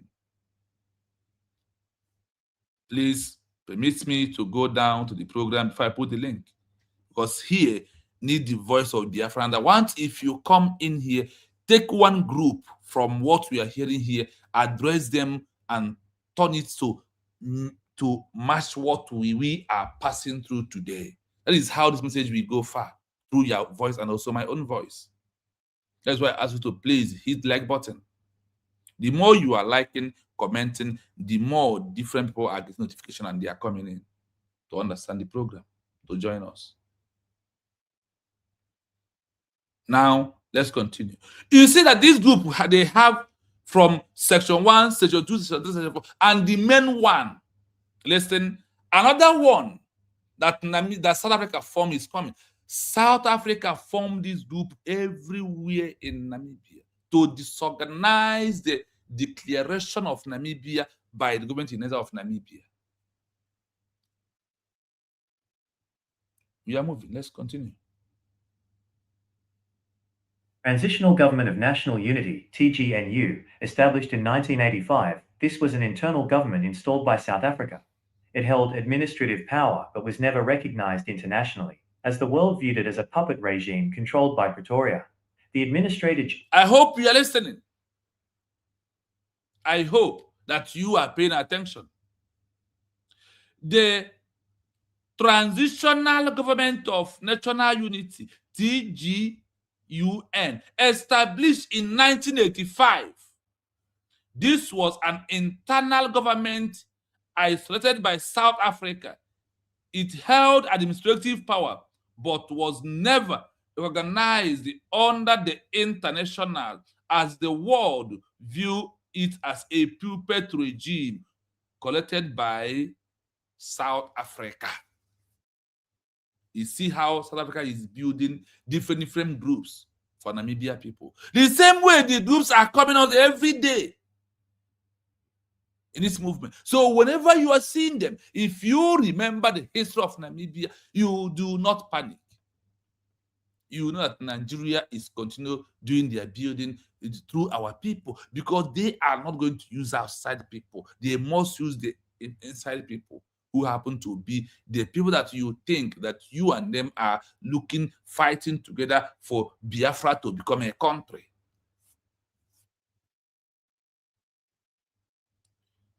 It does not stop there. On this particular TGUN, does not stop there. Let's go again. You hear another name? General AG. Okay. This was the another name being formed by government of South Africa from the people of Namibia. AJ. The South African official who held supreme power in Namibia. This office was responsible for signing the laws that allowed the arrest of independence activists. 3. The tribal authorities. Are you hearing it? South Africa used ethnic labels to divide the Namibian people, hoping to break the unified belief in a single national declaration of independence. Do you see why they are creating this thing? Against the government that issue declaration, which is SWAPO, like we using Biafra government-in-exile to re-declare the unity of Biafra. And today, Oge Nkere is piloting. Now, Magari can win. Now, handshake. Now, Magari. You know, see. think we will continue. I would have said it has a message, but please listen to this. If you are coming in here, please, this evening, I want you to centralize on what we are doing this evening, please. The Ovambaland Executive Council, a pro-South Africa administrative body in northern Namibia. The Kavango Legislative Council, another ethnically based authority used to monitor and arrest infiltrators from the government in exile. The Southwest Africa Native Affairs Department, the office that managed the pass laws and ID discs used to track and detain citizens. Summary of anti-independence entities. Category: name used by South Africa. Purpose: enforcement. Koevoet, counter-insurgency and arresting supporters. Political: Democratic Turnbull Alliance, DTA, creating an alternative to the government in exile. Administrative: transitional government, TGNU, trying to gain fake international recognition. Legal: the Administrator General, issuing the warrants for political arrests. These names and organizations were used by South Africa to create a shadow version of Namibia that appeared independent on the surface, but remained under the total control of the apartheid government in South Africa. I hope you followed as we are doing this. The same way today they are trying to create a Nyoma. The same way today the government is trying to do what? Create a Nyoma state. To divide the people. Ndị nke asịrị na fa bụ ndị Bayelsa, ndị nke asịrị na fa bụ ndị Cross River, ndị nke asịrị na fa bụ ndị Niger Delta. The same thing that happened to Namibia through the government of South Africa is what is repeating here. And you are flowing all these groups and you are contributing money and you come in the comment section, you come and comment garbage. But these days I don't even see any of them anymore. I don't know where they have run into.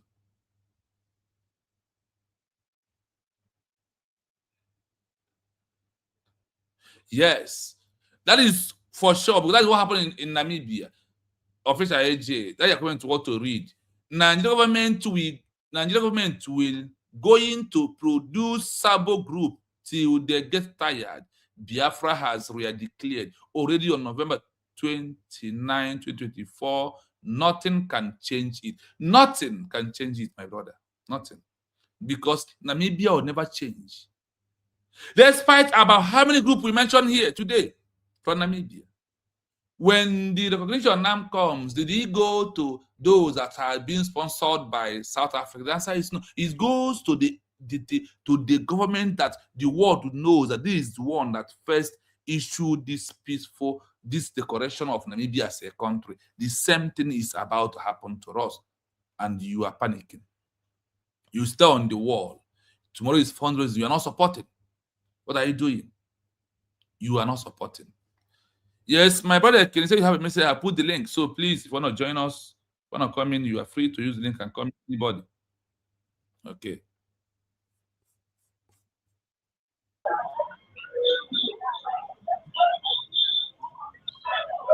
Yes, so good evening, my brother. You're welcome.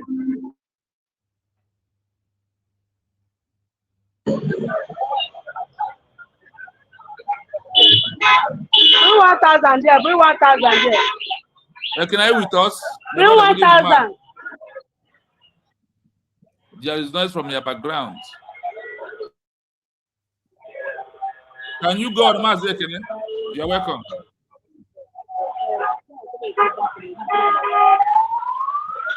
Hello, Mazek, can I hear you? No, my brother, I'll make a network by you.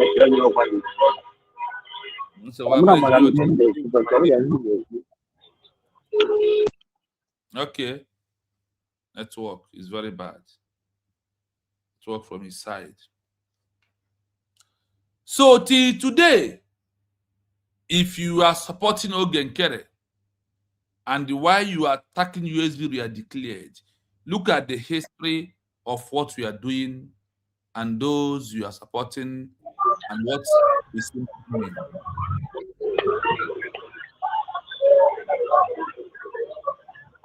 I can hear you. I can hear the noise from your background, but I don't know. Can you hear me? I can hear you. Yeah. Go on. Just can you hear me, Abi? Yeah, I can hear you. Briefly. Yeah, I can hear you.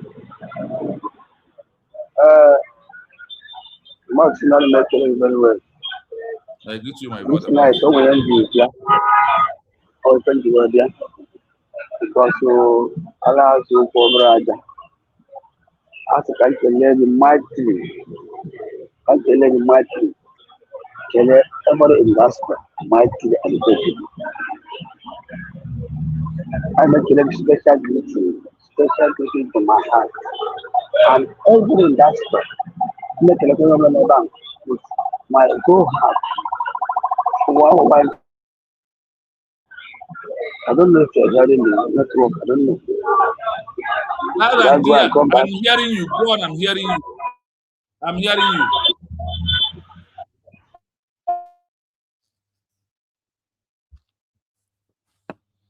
Mazda, I can hear you clearly.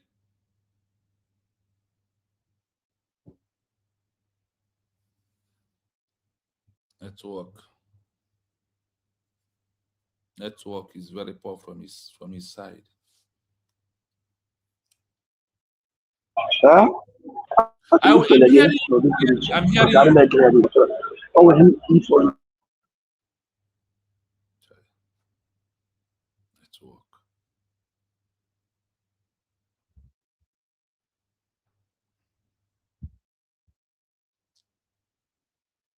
Network.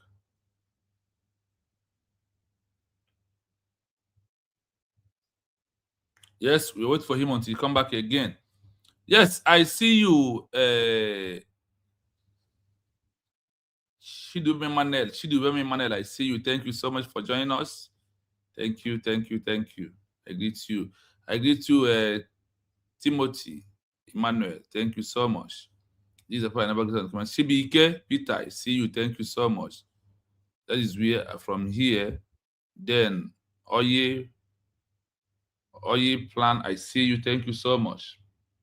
You're welcome to the program. Then Official AJ is still here with us. Thank you so much for being here. So let us continue on our exposition this evening. Remember the names of fake fallback bridge. 1. BGC. 2. Is it CRC? Is it uncheckable? All these things that you are hearing that I've been mentioning after our peaceful declaration is the same thing that happens in Namibia history. It is the same thing. That is why I'm pointing this evening for you to know that South Africa used people of Namibia.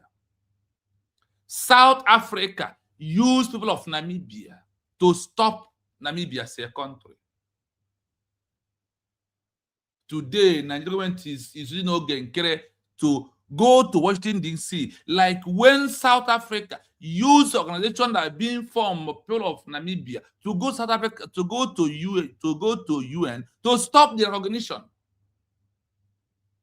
Listen carefully as I play it fully again. There is why I isn't here this night for you, that you that see that in USB they are declared. Listen.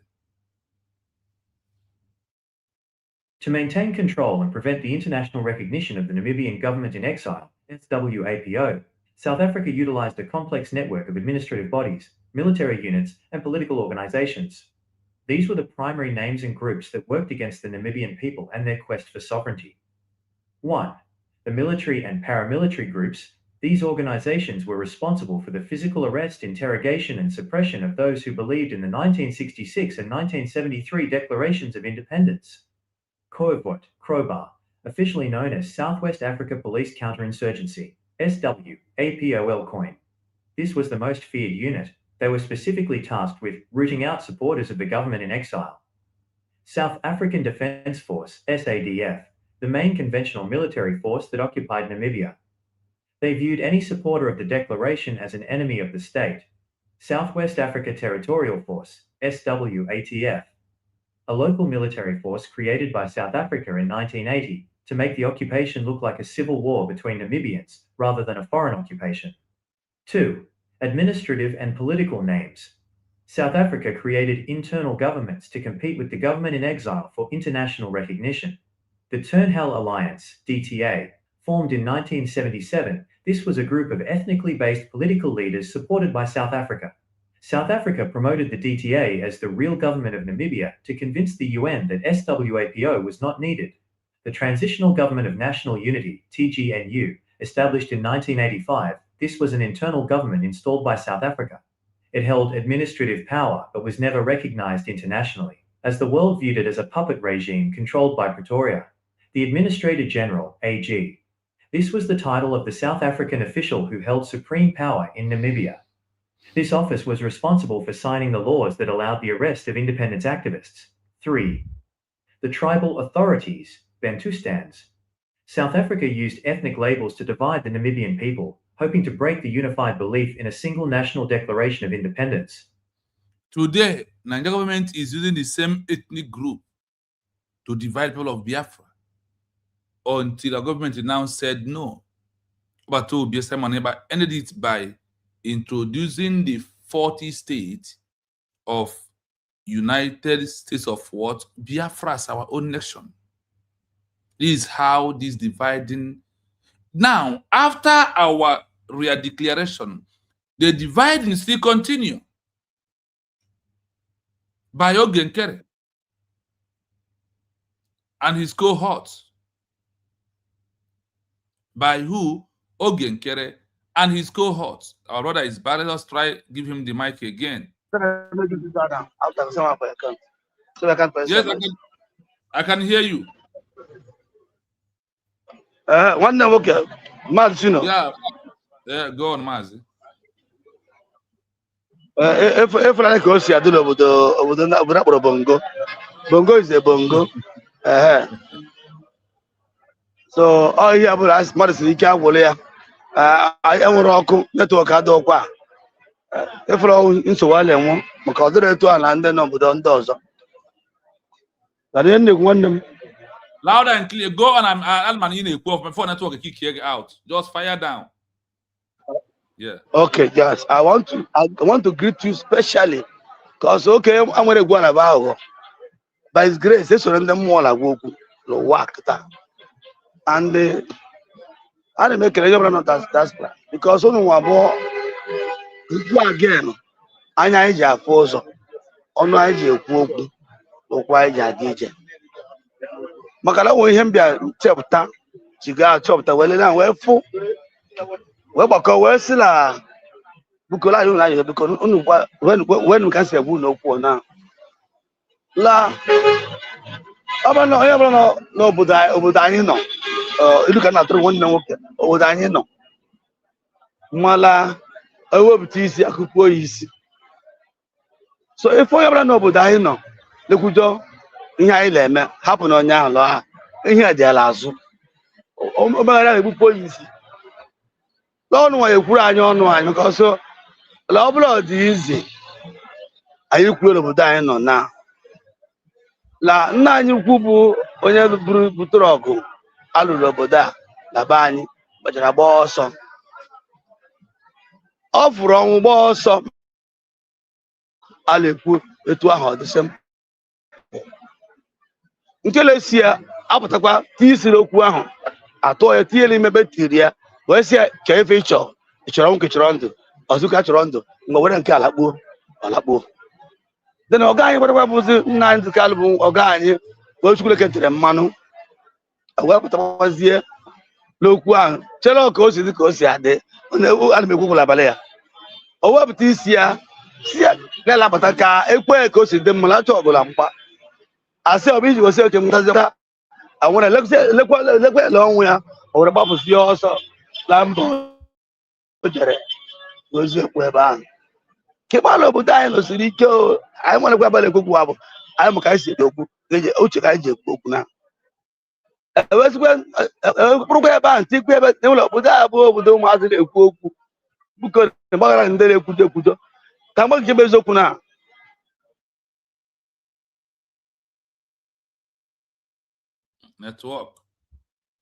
Network has held him Network is holding him again. The network. Well, we will continue. Oh, the network has knocked him out. Peter, I see you. Thank you so much for coming. Thank you. Obodinaya, I see you. Good evening. You're welcome. Please hit the like button as you join us. It's really happening, and it's really repeating in our own time. All the yardstick of Nigeria is just the yardstick of South Africa against Namibia people, or against stopping Namibia to become a country. That is exactly what we are. Well, that is the circle of what we are doing. What is happening to us this time around. But where it is very painful is that you will see people like who lives in America, who is supporting Ogenkere, people who lives in UK. No, UK was that if you're in UK, you must support Ogenkere because of what? It's a country that never want people to have their freedom. Yes, if you join, just fire down because of network problem. Network is so too much. Manage it and say what you want to say. That is what I said when once you come in, go down. Yeah. Okay. Okay. I don't know you know una apolani. Because no nwa bụ ndị ekwe ọnụ anya ebe a. Ọwụ anya na onye obodo ndị ahụ nọ jekwa eziokwu. Onwe ha onye dị mkpụmụ ya n'ụwa. Obodo ahụ siri ike. Obodo ahụ na-egbagwe ya o siri ike. Oke ka mbụ. Nwe arụ anya mmụọ lee egwu n'ụlọ dị ya possible. Lọ bụ nwa ga-ekwuru anyị ọnụ anyị. Ka nna agụrụ oledoga achọ ile afọ ya nwamba oledoga anya ọ.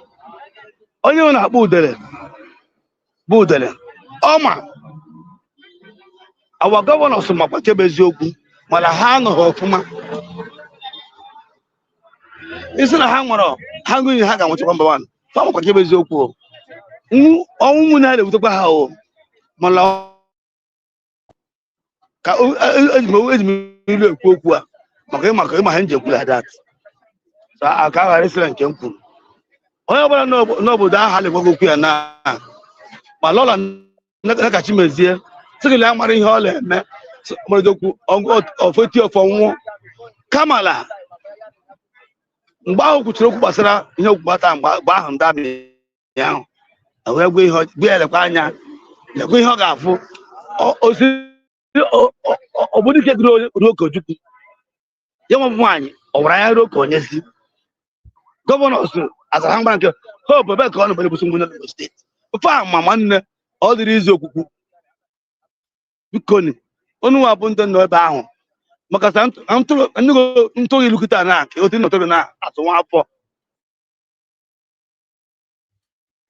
mbe na-ewu jiri gbuo agụ fegbusie agụ ahụ mba sị ka ya bute ya mgbe agụ ka o bu agụ ahụ na-aga agụ aga ya mbọ n'isi ọ sị ihe ọtọ ka ọ bụ gịnị ọ gaghị aga n'isi mba ahụ na agụ ọ dị ka ọ dị ndụ ọ gaghị nke ịtọ sị oke agụ ọ dịkwa ndụ mana atụ abịakịta ya na agụ ọdọgbuo ya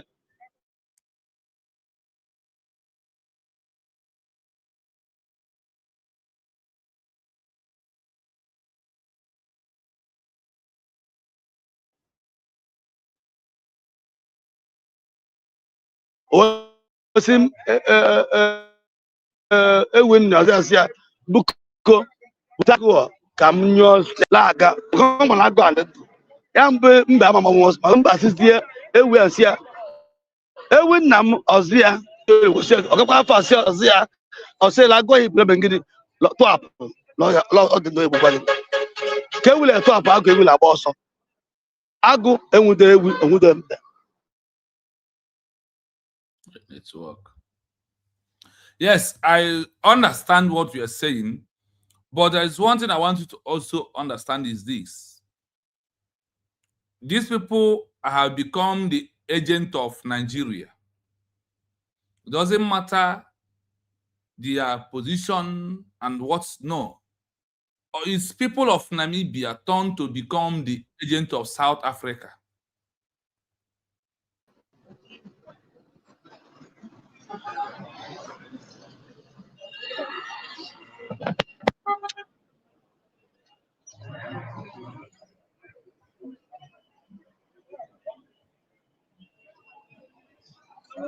Can you hear me?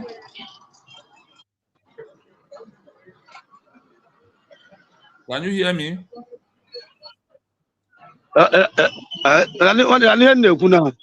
Yes, Nani. Oh, network I like now. Oh, we have a little line. If I know, I'm a good can go. Come on, my government had all that on the age. Down the opportunity to be there. That's what you can have on the age. So, Lord, there we are opportunity to be there. So, if I'm going to Bobo, guarantee, Nanti of Mokuma. A better bring out that I'm going to Loboda and Dobro. Mbun na gbara anyị ka ọ dịrị ala mma Chukwu ya egozi unu ma ndị na-agbụkwụ ndị na-ebe ahụ jụ anyị n'obodo a ekwute ihe mmadụ ji anwụ ha biko ha chegharịa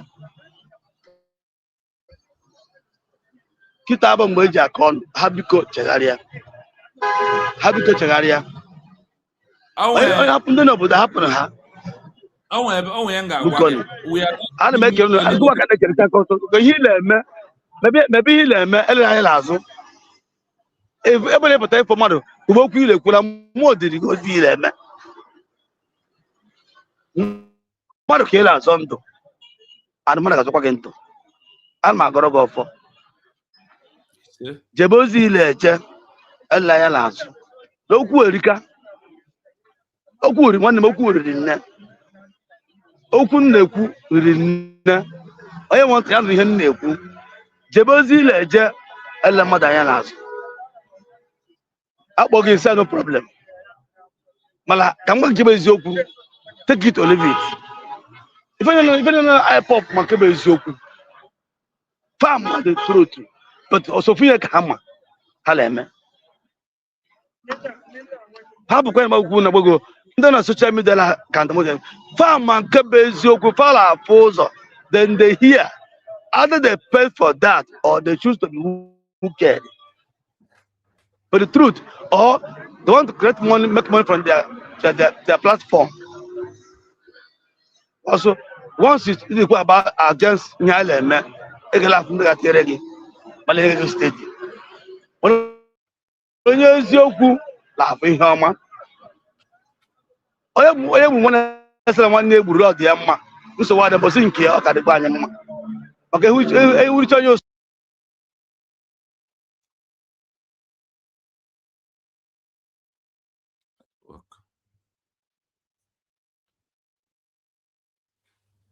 Yeah, my brother, I have understand all your points, but there is one thing I want to verify from you. In fact, I start to remove emotion after our peaceful declaration. Immediately I understand what it means. Because all these people that we're talking about, they are all know what they are doing. The same way that people of Namibia know what they are doing when there was fighting against the government-in-exile that issued the declaration of Namibia as a country. So, those that when South Africa built their military and trying to recruit some people to work for them, people of Namibia, is it not people of Namibia that work for South Africa? They know what they are doing. So that time it happens in Namibia today is when history is repeating, I follow the way it's repeating and I put it the way it is. All this group,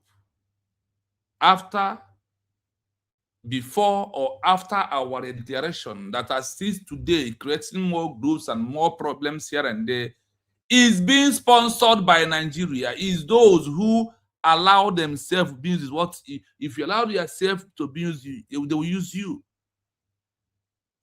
All these groups that they are seeing today that are after our peaceful declaration, they are still making noise. Look at how the people of Namibia, what's happened there.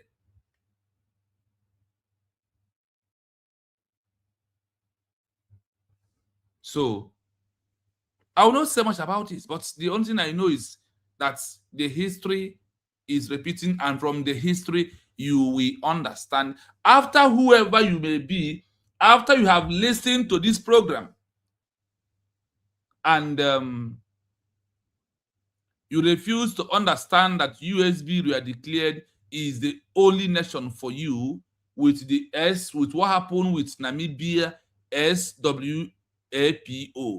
If you don't understand it to that extent at this time that we are into, you know what you are doing, really, but what you are doing that you know very well is going to bring Hadino to you at last.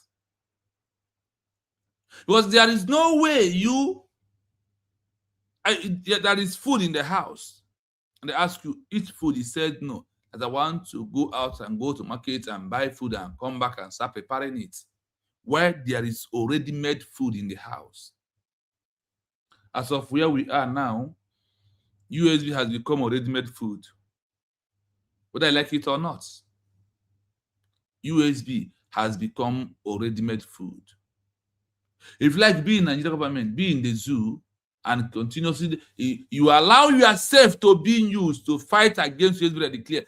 Like the people of Namibia that allow themselves to be used to fight against Namibia movement. Then you may understand. And I am making this exposition to this night that are still supporting fallback, BGC, PVC, BLC, CRC, BGC, or whatever you may call it. Remember this history. I also want to take something. I will allow you to play. Yes, for those who are just joining us, Okori, I see you. Thank you so much. The Ovambaland Executive Council, a pro-South Africa administrative body in northern Namibia. The Kavango Legislative Council, another ethnically based authority used to monitor and arrest infiltrators from the government-in-exile. Are you hearing it? People of West Namibia. Africa Native Affairs Department, the office that managed the pass laws and ID discs used to track and detain citizens.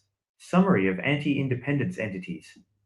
Category: name used by South Africa. Purpose: enforcement. Koevoet, counter-insurgency and arresting supporters. Are you hearing it? Political: Democratic Turnbull Alliance, DTA. Creating an alternative to the government-in-exile. Administrative: transitional government, TGNU, trying to gain fake international recognition. Legal: the Administrator General, issuing the warrants for political arrests. These names and organizations were used by South Africa to create a shadow version of Namibia that appeared independent on the surface, but remained under the total control of the apartheid government in South Africa. Apartheid South Africa, the apartheid regime of South Africa, trying to destroy people of Namibia after the government of Namibia have issued a peaceful declaration. I want you to see where we are. I keep on repeating this word to you. Look at the history of Namibia. If you believe that Biafra should be a country, I want you to centralize your mind on this and ask yourself, those that you are supporting, the group that you are into, did they issue a peaceful declaration? Do they have the documents?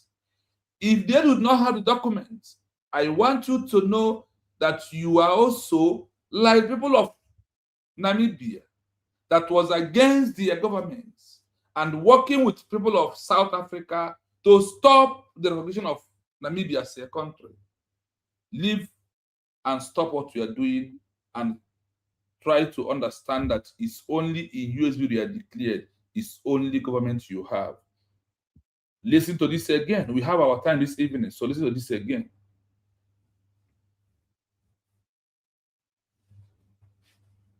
To maintain control and prevent the international recognition of the Namibian government-in-exile, SWAPO, South Africa utilized a complex network of administrative bodies, military units, and political organizations. These were the primary names and groups that worked against the Namibian people and their quest for sovereignty. 1. The military and paramilitary groups. These organizations were responsible for the physical arrest, interrogation, and suppression of those who believed in the 1966 and 1973 declarations of independence. Koevoet, Crowbar, officially known as West Africa Police Counter-Insurgency, SWAPOL-COIN. This was the most feared unit. They were specifically tasked with rooting out supporters of the government in exile. South African Defence Force, SADF, the main conventional military force that occupied Namibia. They viewed any supporter of the declaration as an enemy of the state.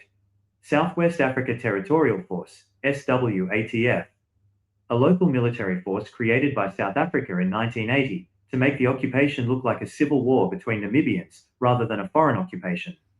2. Administrative and political names. South Africa created internal governments to compete with the government-in-exile for international recognition. The Turnhal Alliance, DTA, formed in 1977. This was a group of ethnically based political leaders supported by South Africa. South Africa promoted the DTA as the real government of Namibia to convince the UN that SWAPO was not needed.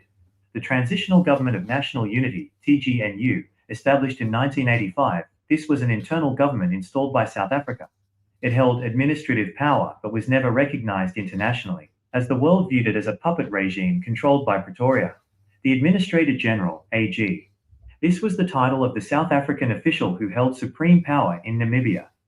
This office was responsible for signing the laws that allowed the arrest of independence activists. 3. The Tribal Authorities, Bantustans. South Africa used ethnic labels to divide the Namibian people, hoping to break the unified belief in a single national declaration of independence. The Ovambaland Executive Council, a pro-South Africa administrative body in northern Namibia. The Kavango Legislative Council, another ethnically based authority used to monitor and arrest infiltrators from the government-in-exile. The Southwest Africa Native Affairs Department, the office that managed the pass laws and ID discs used to track and detain citizens. Summary of anti-independence entities. Category: name used by South Africa.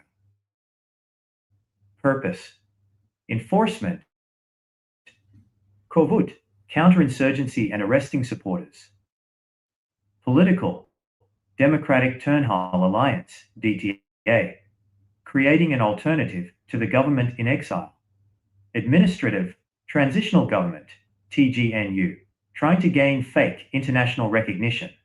Legal: the Administrator General, issuing the warrants for political arrests. These names and organizations were used by South Africa to create a shadow version of Namibia that appeared independent on the surface, but remained under the total control of the apartheid government in South Africa.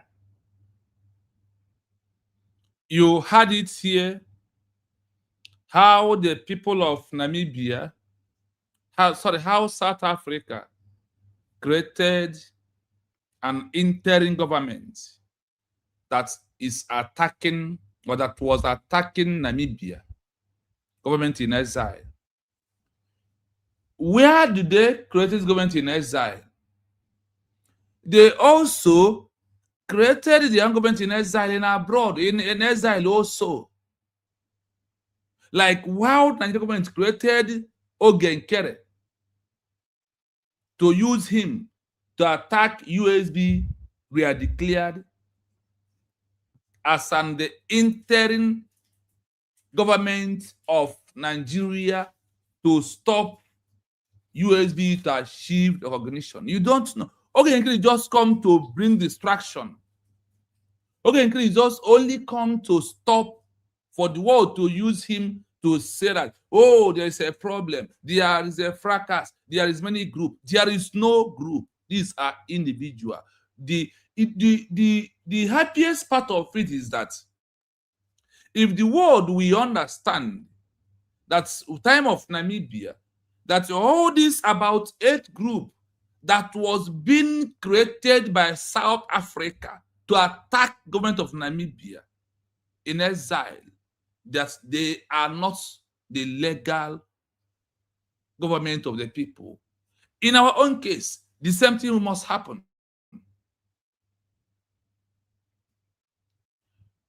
The question, or what will always be in your mind, is that it's only that SWAPO that issue the declaration, and it's not only in Namibia, in all the histories of every country, either through peaceful declaration or issue declaration. They are the only one that the world organizes, no matter the noise of any group who comes out. they never recognize anyone that is not the authentic one that issued that declaration in the first place. Go and search. I never see any government in exile that issue a peaceful declaration that they left them and give another recognition. No. Or rather, what you will see when a group refuse to form government in exile, immediately any group or any individual or any citizen from that country forms a government in exile and issue a peaceful declaration, the next thing is to recognize them. The case, even that's why I am no longer believing that word. Nankanya adisha, nkem disha bajafa. All this because of now we people of Biafra refuse to toe the line that gives Biafra a country. That is where we are. That is what is happening to us. I said what? That is where we are, and that is what is happening to us. Because of what you believe is sometimes is what disturbs you so much and stops you from moving. If government of South Africa can create a government that is fighting against the SWAPO, what is Ogenkere doing today? You guys follow Ogenkere. Did Ogenkere issue a peaceful declaration? He has the document in his hand. And who is he working for? If there is people that government of South Africa was using against Namibia, what are you thinking right now in your mindset? Even though you know the truth. But that thing that is in your mind, no one. And now the word is that what a man can do, a woman can do it better. That is how the 21st century is moving all along. So why can't you, as a person, have 1 minute of your time to tell yourself truth based on the histories and the laws that guides a new country, the laws that guide government in exile? Why can't you?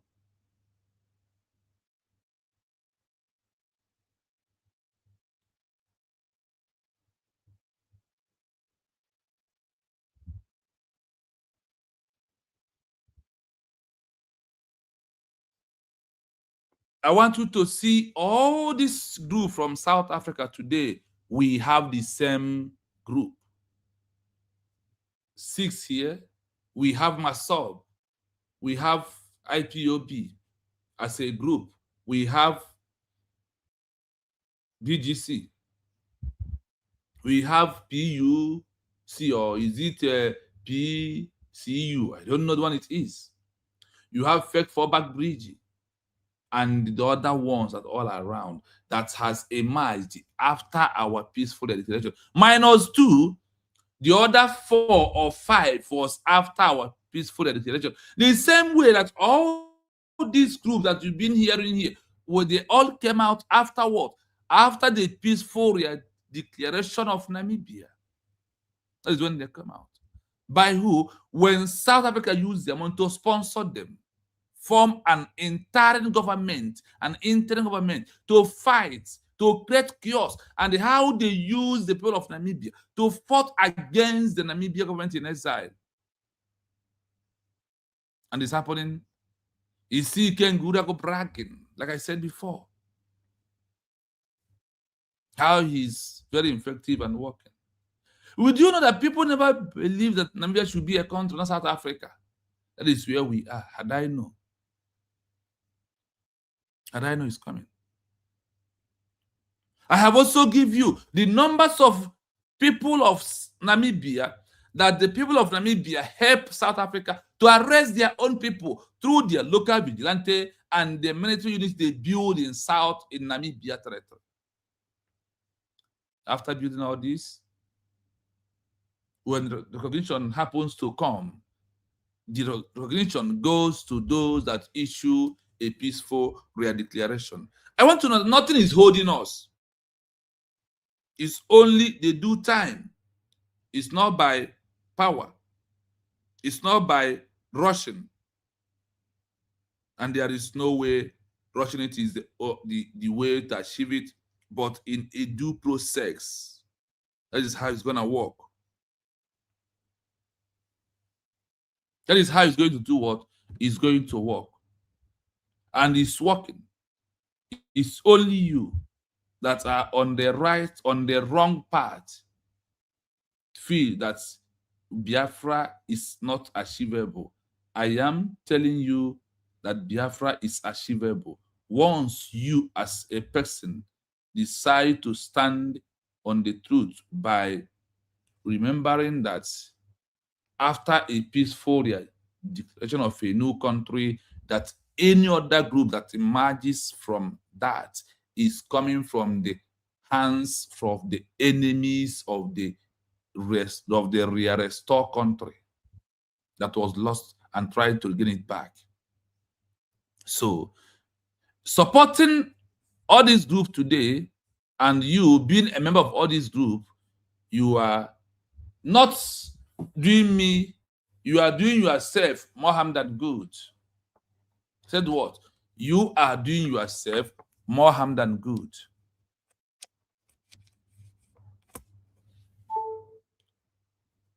Because the evidence is everywhere that the world we are into is a place that corruption is more than any other thing.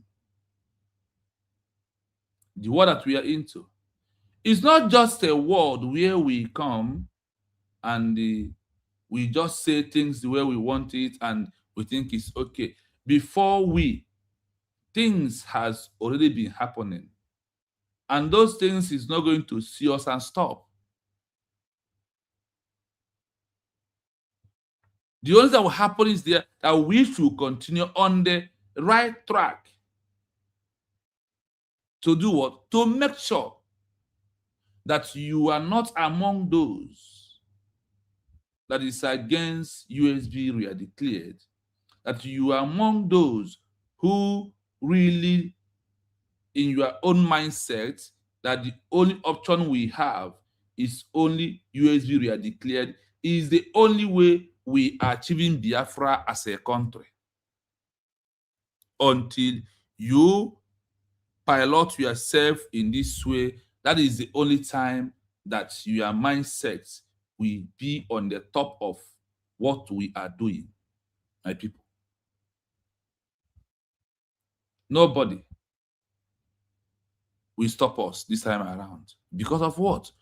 We have gotten it right, like the people of Namibia. History is repeating in our own case, and we are not going to run away from that history that is repeating. Please, as you join us, I want you to hit the like button. Please. It's very important if you do so. It's very, very important. Whatever we are doing, I must tell you the truth, that we are repeating the good history of how other countries in Africa, through government-in-exile, that's make a or issued a declaration or declaration of their countries. All these groups that you are seeing has been there in the past. If you check the one of Algeria has their own. If you check Angola, if you check Ethiopia, that was later declared through the colonial master, but why I leave their own history, their own situation, is using this Namibia because of Namibia succeeded from another country in Africa, not from the colonial eras. That is why I am using their history to let you know that whatever you are thinking today, that is why you're not supposed to use they are declared and you are against because of it's a woman. It doesn't matter, because the world have more respect and more value when it's come to women than men. It's only in your own eyes that you reason like that. And if the woman can give us Biafra quickly, why can't we support? Why can't we? So before we are going to summarize this evening, we are going to go back to the history line for our program this evening. And we are going to be touching it gradually from one step to another step. It is very, very important. It is. I want you to know that USB they are declared is on the right track. If Namibia can succeed, despite all the effort of South Africa, we as the people of Biafra, we have already succeeded because all these things has become a lesson to us. So listen, finally. To maintain control and prevent the international recognition of the Namibian government-in-exile, SWAPO, South Africa utilized a complex network of administrative bodies, military units, and political organizations. These were the primary names and groups that worked against the Namibian people and their quest for sovereignty. 1. They worked against Namibia, government in exile, and citizens that believe that Namibia should be a country through the hands of South Africa. They work against government. Remember that word, government in exile of Namibia, that issued the correction of Namibia as a country. Now, South Africa did all this to put all these bodies of military and all of them you're going to hear back here for what? For them to stop. They understand what it means to do the declaration. The same way Nigeria government fight to stop our declaration. That is why they took about to be away. They never saw DPM coming. And they thought that Ogenkere is there to stop everything. They never knew that Ogenkere does not have power to stop. And Chukwuka Abiyam supersede every other human being who went to Finland to go and cause violence in that place. And everywhere becomes normal. That is why today we are answering, or we stand on the template of this is a peaceful regulation. There is no physical fight that particular day.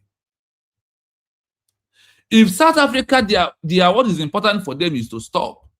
So what do you think? What do you talk about to be away? Is to stop our movement. Till today, all these groups that are coming up is because of what? They want the world to see us that we are not responsible, that we cannot manage our own country. That is what it's all about. So when they are doing their building of what they think they can do, their lies, their propaganda, their deceit, and all of them, we must be very, very careful at this stage. Brother Kene is back. Let me give him the mic back.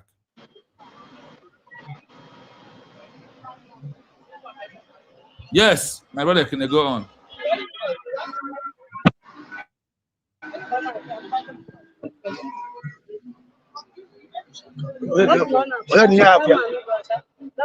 Are you there?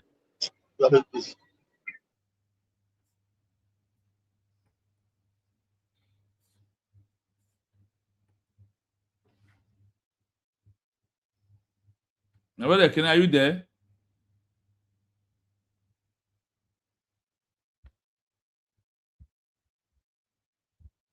We can't hear you. Can't hear you.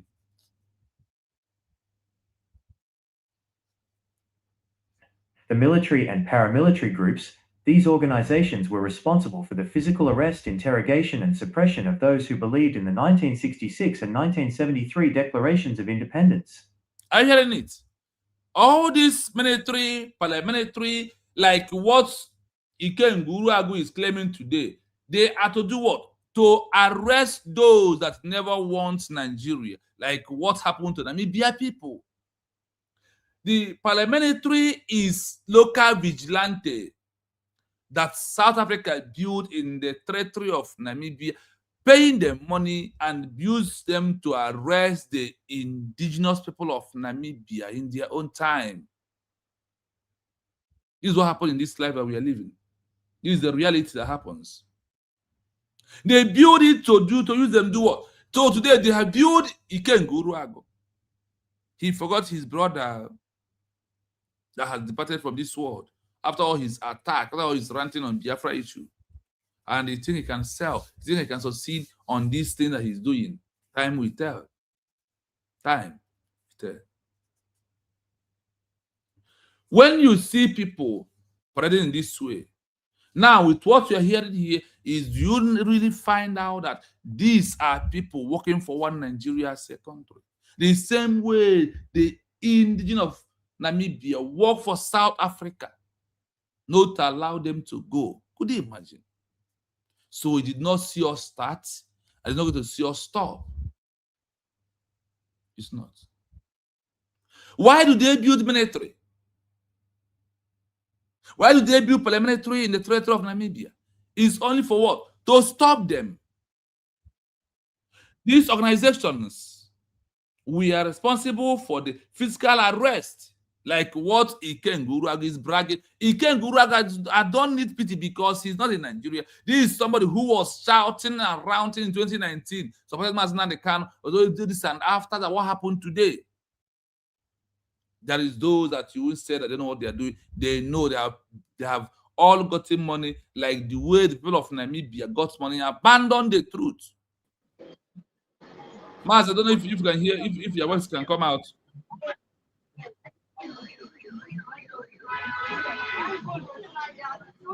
Yes, Maz, can we hear you?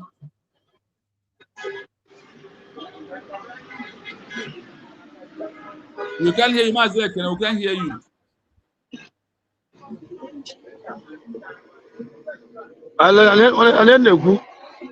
Yes, we can hear you now. Yes, we can hear you right now. On one card go too much. On one network go too much. Audio On one too much. Audio network. What is the problem? Audio What's the problem? Zoo is the problem.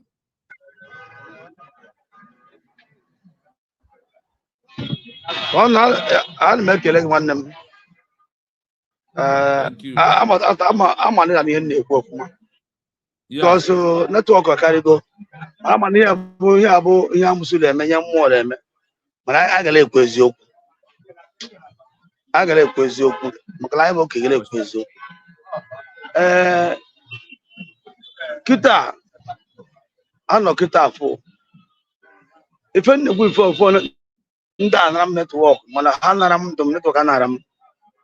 But I'm green man. I'll make a long go and take a culture because he maybe him was the kid. I call a mother on. Kajuza can Bobotaloa. I could on a boy. I'm a house in Napoli. I'm on the island. Couple of we have a day for the Haga Civico, Nambuco, Jeremaka. My American was where. So, Buko, Telemo, Afam, Biafra, boy, Afa, and buy it. 1 year, to be a good 1 year. Goes Walilia, goes Walilia, Wabro, Walilia. Calcutta come for him 1 year, Mary, Diego. Moabunza, I'm a good to turn a good Zio can you. I'm a person who got a mamma in the Nani made it for ma. But I got a give a Zoko. Don't expect other about you equating network. Mazek, don't worry, it's going to keep us today because we are rounding up. Please, we are rounding up. That happens there about network is always kicking you out. So when it happened to Namibia has citizens also, and they're on the ground. Some of them agreed to work with South Africa. Some refused to do that before the government-in-exile. Those who agreed to work with Nigeria, with South Africa, like the same those who agreed today to work with Nigeria to stop our peaceful declaration, like Ogen, to create more noise, is only what he cares for. I want you to know you have no other country except USB re-declared. That is the government you have. It's very important that at this time that we are into, that you listen. Look at how South Africa come into Namibia, and look at how Nigeria come into Biafra land and using our own people to attack us, to start disgracing us.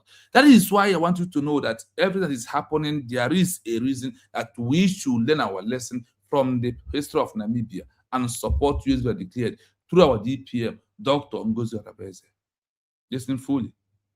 Koevoet, Crowbar, officially known as Southwest Africa Police Counter-Insurgency, SWAPOL-COIN.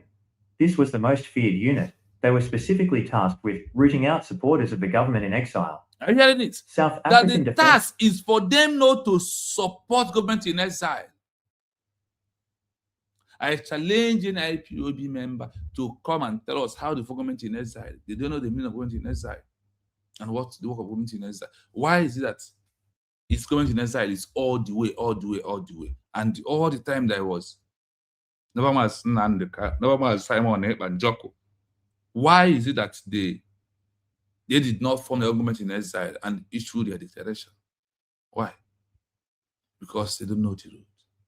Because they don't know how it takes to have this new nation. The only what they know is the enemies only how to betray is all they care for and all they know. When your own people is people that we use against you. So all these individuals that we are seeing today is what that they use against Biafran people for you to succumb, for you to be under pressure and say, no, I don't want it anymore. Do not do that. Remain strong. Force, SADF, the main conventional military force that occupied Namibia. They viewed any supporter of the declaration as an enemy of the state. Southwest Africa Territorial Force, SWATF, a local military force created by South Africa in 1980 to make the occupation look like a civil war between Namibians rather than a foreign occupation. 2. Administrative and political names. South Africa created internal governments to compete with the government in exile for international recognition. The Turnhell Alliance, DTA, formed in 1977, this was a group of ethnically based political leaders supported by South Africa. South Africa promoted the DTA as the real government of Namibia to convince the UN that SWAPO was not needed. The Transitional Government of National Unity, TGNU, established in 1985, this was an internal government installed by South Africa. It held administrative power but was never recognized internationally, as the world viewed it as a puppet regime controlled by Pretoria. The Administrator General, AG. This was the title of the South African official who held supreme power in Namibia. This office was responsible for signing the laws that allowed the arrest of independence activists. 3. The Tribal Authorities, Bantustans. South Africa used ethnic labels to divide the Namibian people, hoping to break the unified belief in a single national declaration of independence. The Ovamboland Executive Council, a pro-South Africa administrative body in northern Namibia. The Kavango Legislative Council, another ethnically based authority used to monitor and arrest infiltrators from the government in exile. The Southwest Africa Native Affairs Department, the office that managed the pass laws and ID discs used to track and detain citizens. Summary of anti-independence entities. Category, name used by South Africa. Purpose, enforcement. Koevoet, counterinsurgency and arresting supporters. Political, Democratic Turnhell Alliance, DTA, creating an alternative to the government in exile. Administrative, transitional government, TGNU, trying to gain fake international recognition. Legal, the Administrator General, issuing the warrants for political arrests. These names and organizations were used by South Africa to create a shadow version of Namibia that appeared independent on the surface, but remained under the total control of the apartheid government in South Africa. So, my people, we are going to leave it here. And come back again tomorrow morning or in the night, depending on our time here. I have proved it to you that any group that is not under USV declared, that is not supporting the of Biafra, that are claiming they are the one fighting for you, is agent being paid by Nigerian government, the way the South African government paid the people of Namibia to turn against their own country. And it happens. Let us be guided and follow histories that will help us to achieve what we are looking for. It's very simple, but we are the ones that make it to be hard. But today, we have returned back to get it right, so we are not going to panic again. Please, my brother Kenneth, you are here. Please have 1 minute for us to close. Yeah, we can't hear you. We are not hearing you, my brother Kenneth, we're hearing you. Mazi, Uncle, Just 1 minute. 1 minute because I'm about to close. 1 minute. Okay. Thank God they're hearing me. Yeah. Briefly, I will. Yeah, 1 minute. I'll cut it off. Okay. So if any go, I might like your preach because so I'm about every platform for.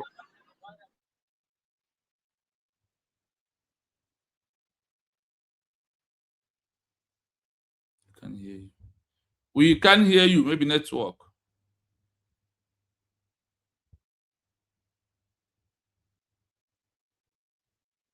We can hear you. Network. So, dear friends, please, I will ask you to just share and like the program. That is how you are helping this message to go viral, please. My number, for those who are still asking for my number on WhatsApp, my number is +9 7 3 60 51 337 only on WhatsApp. Again, +9 7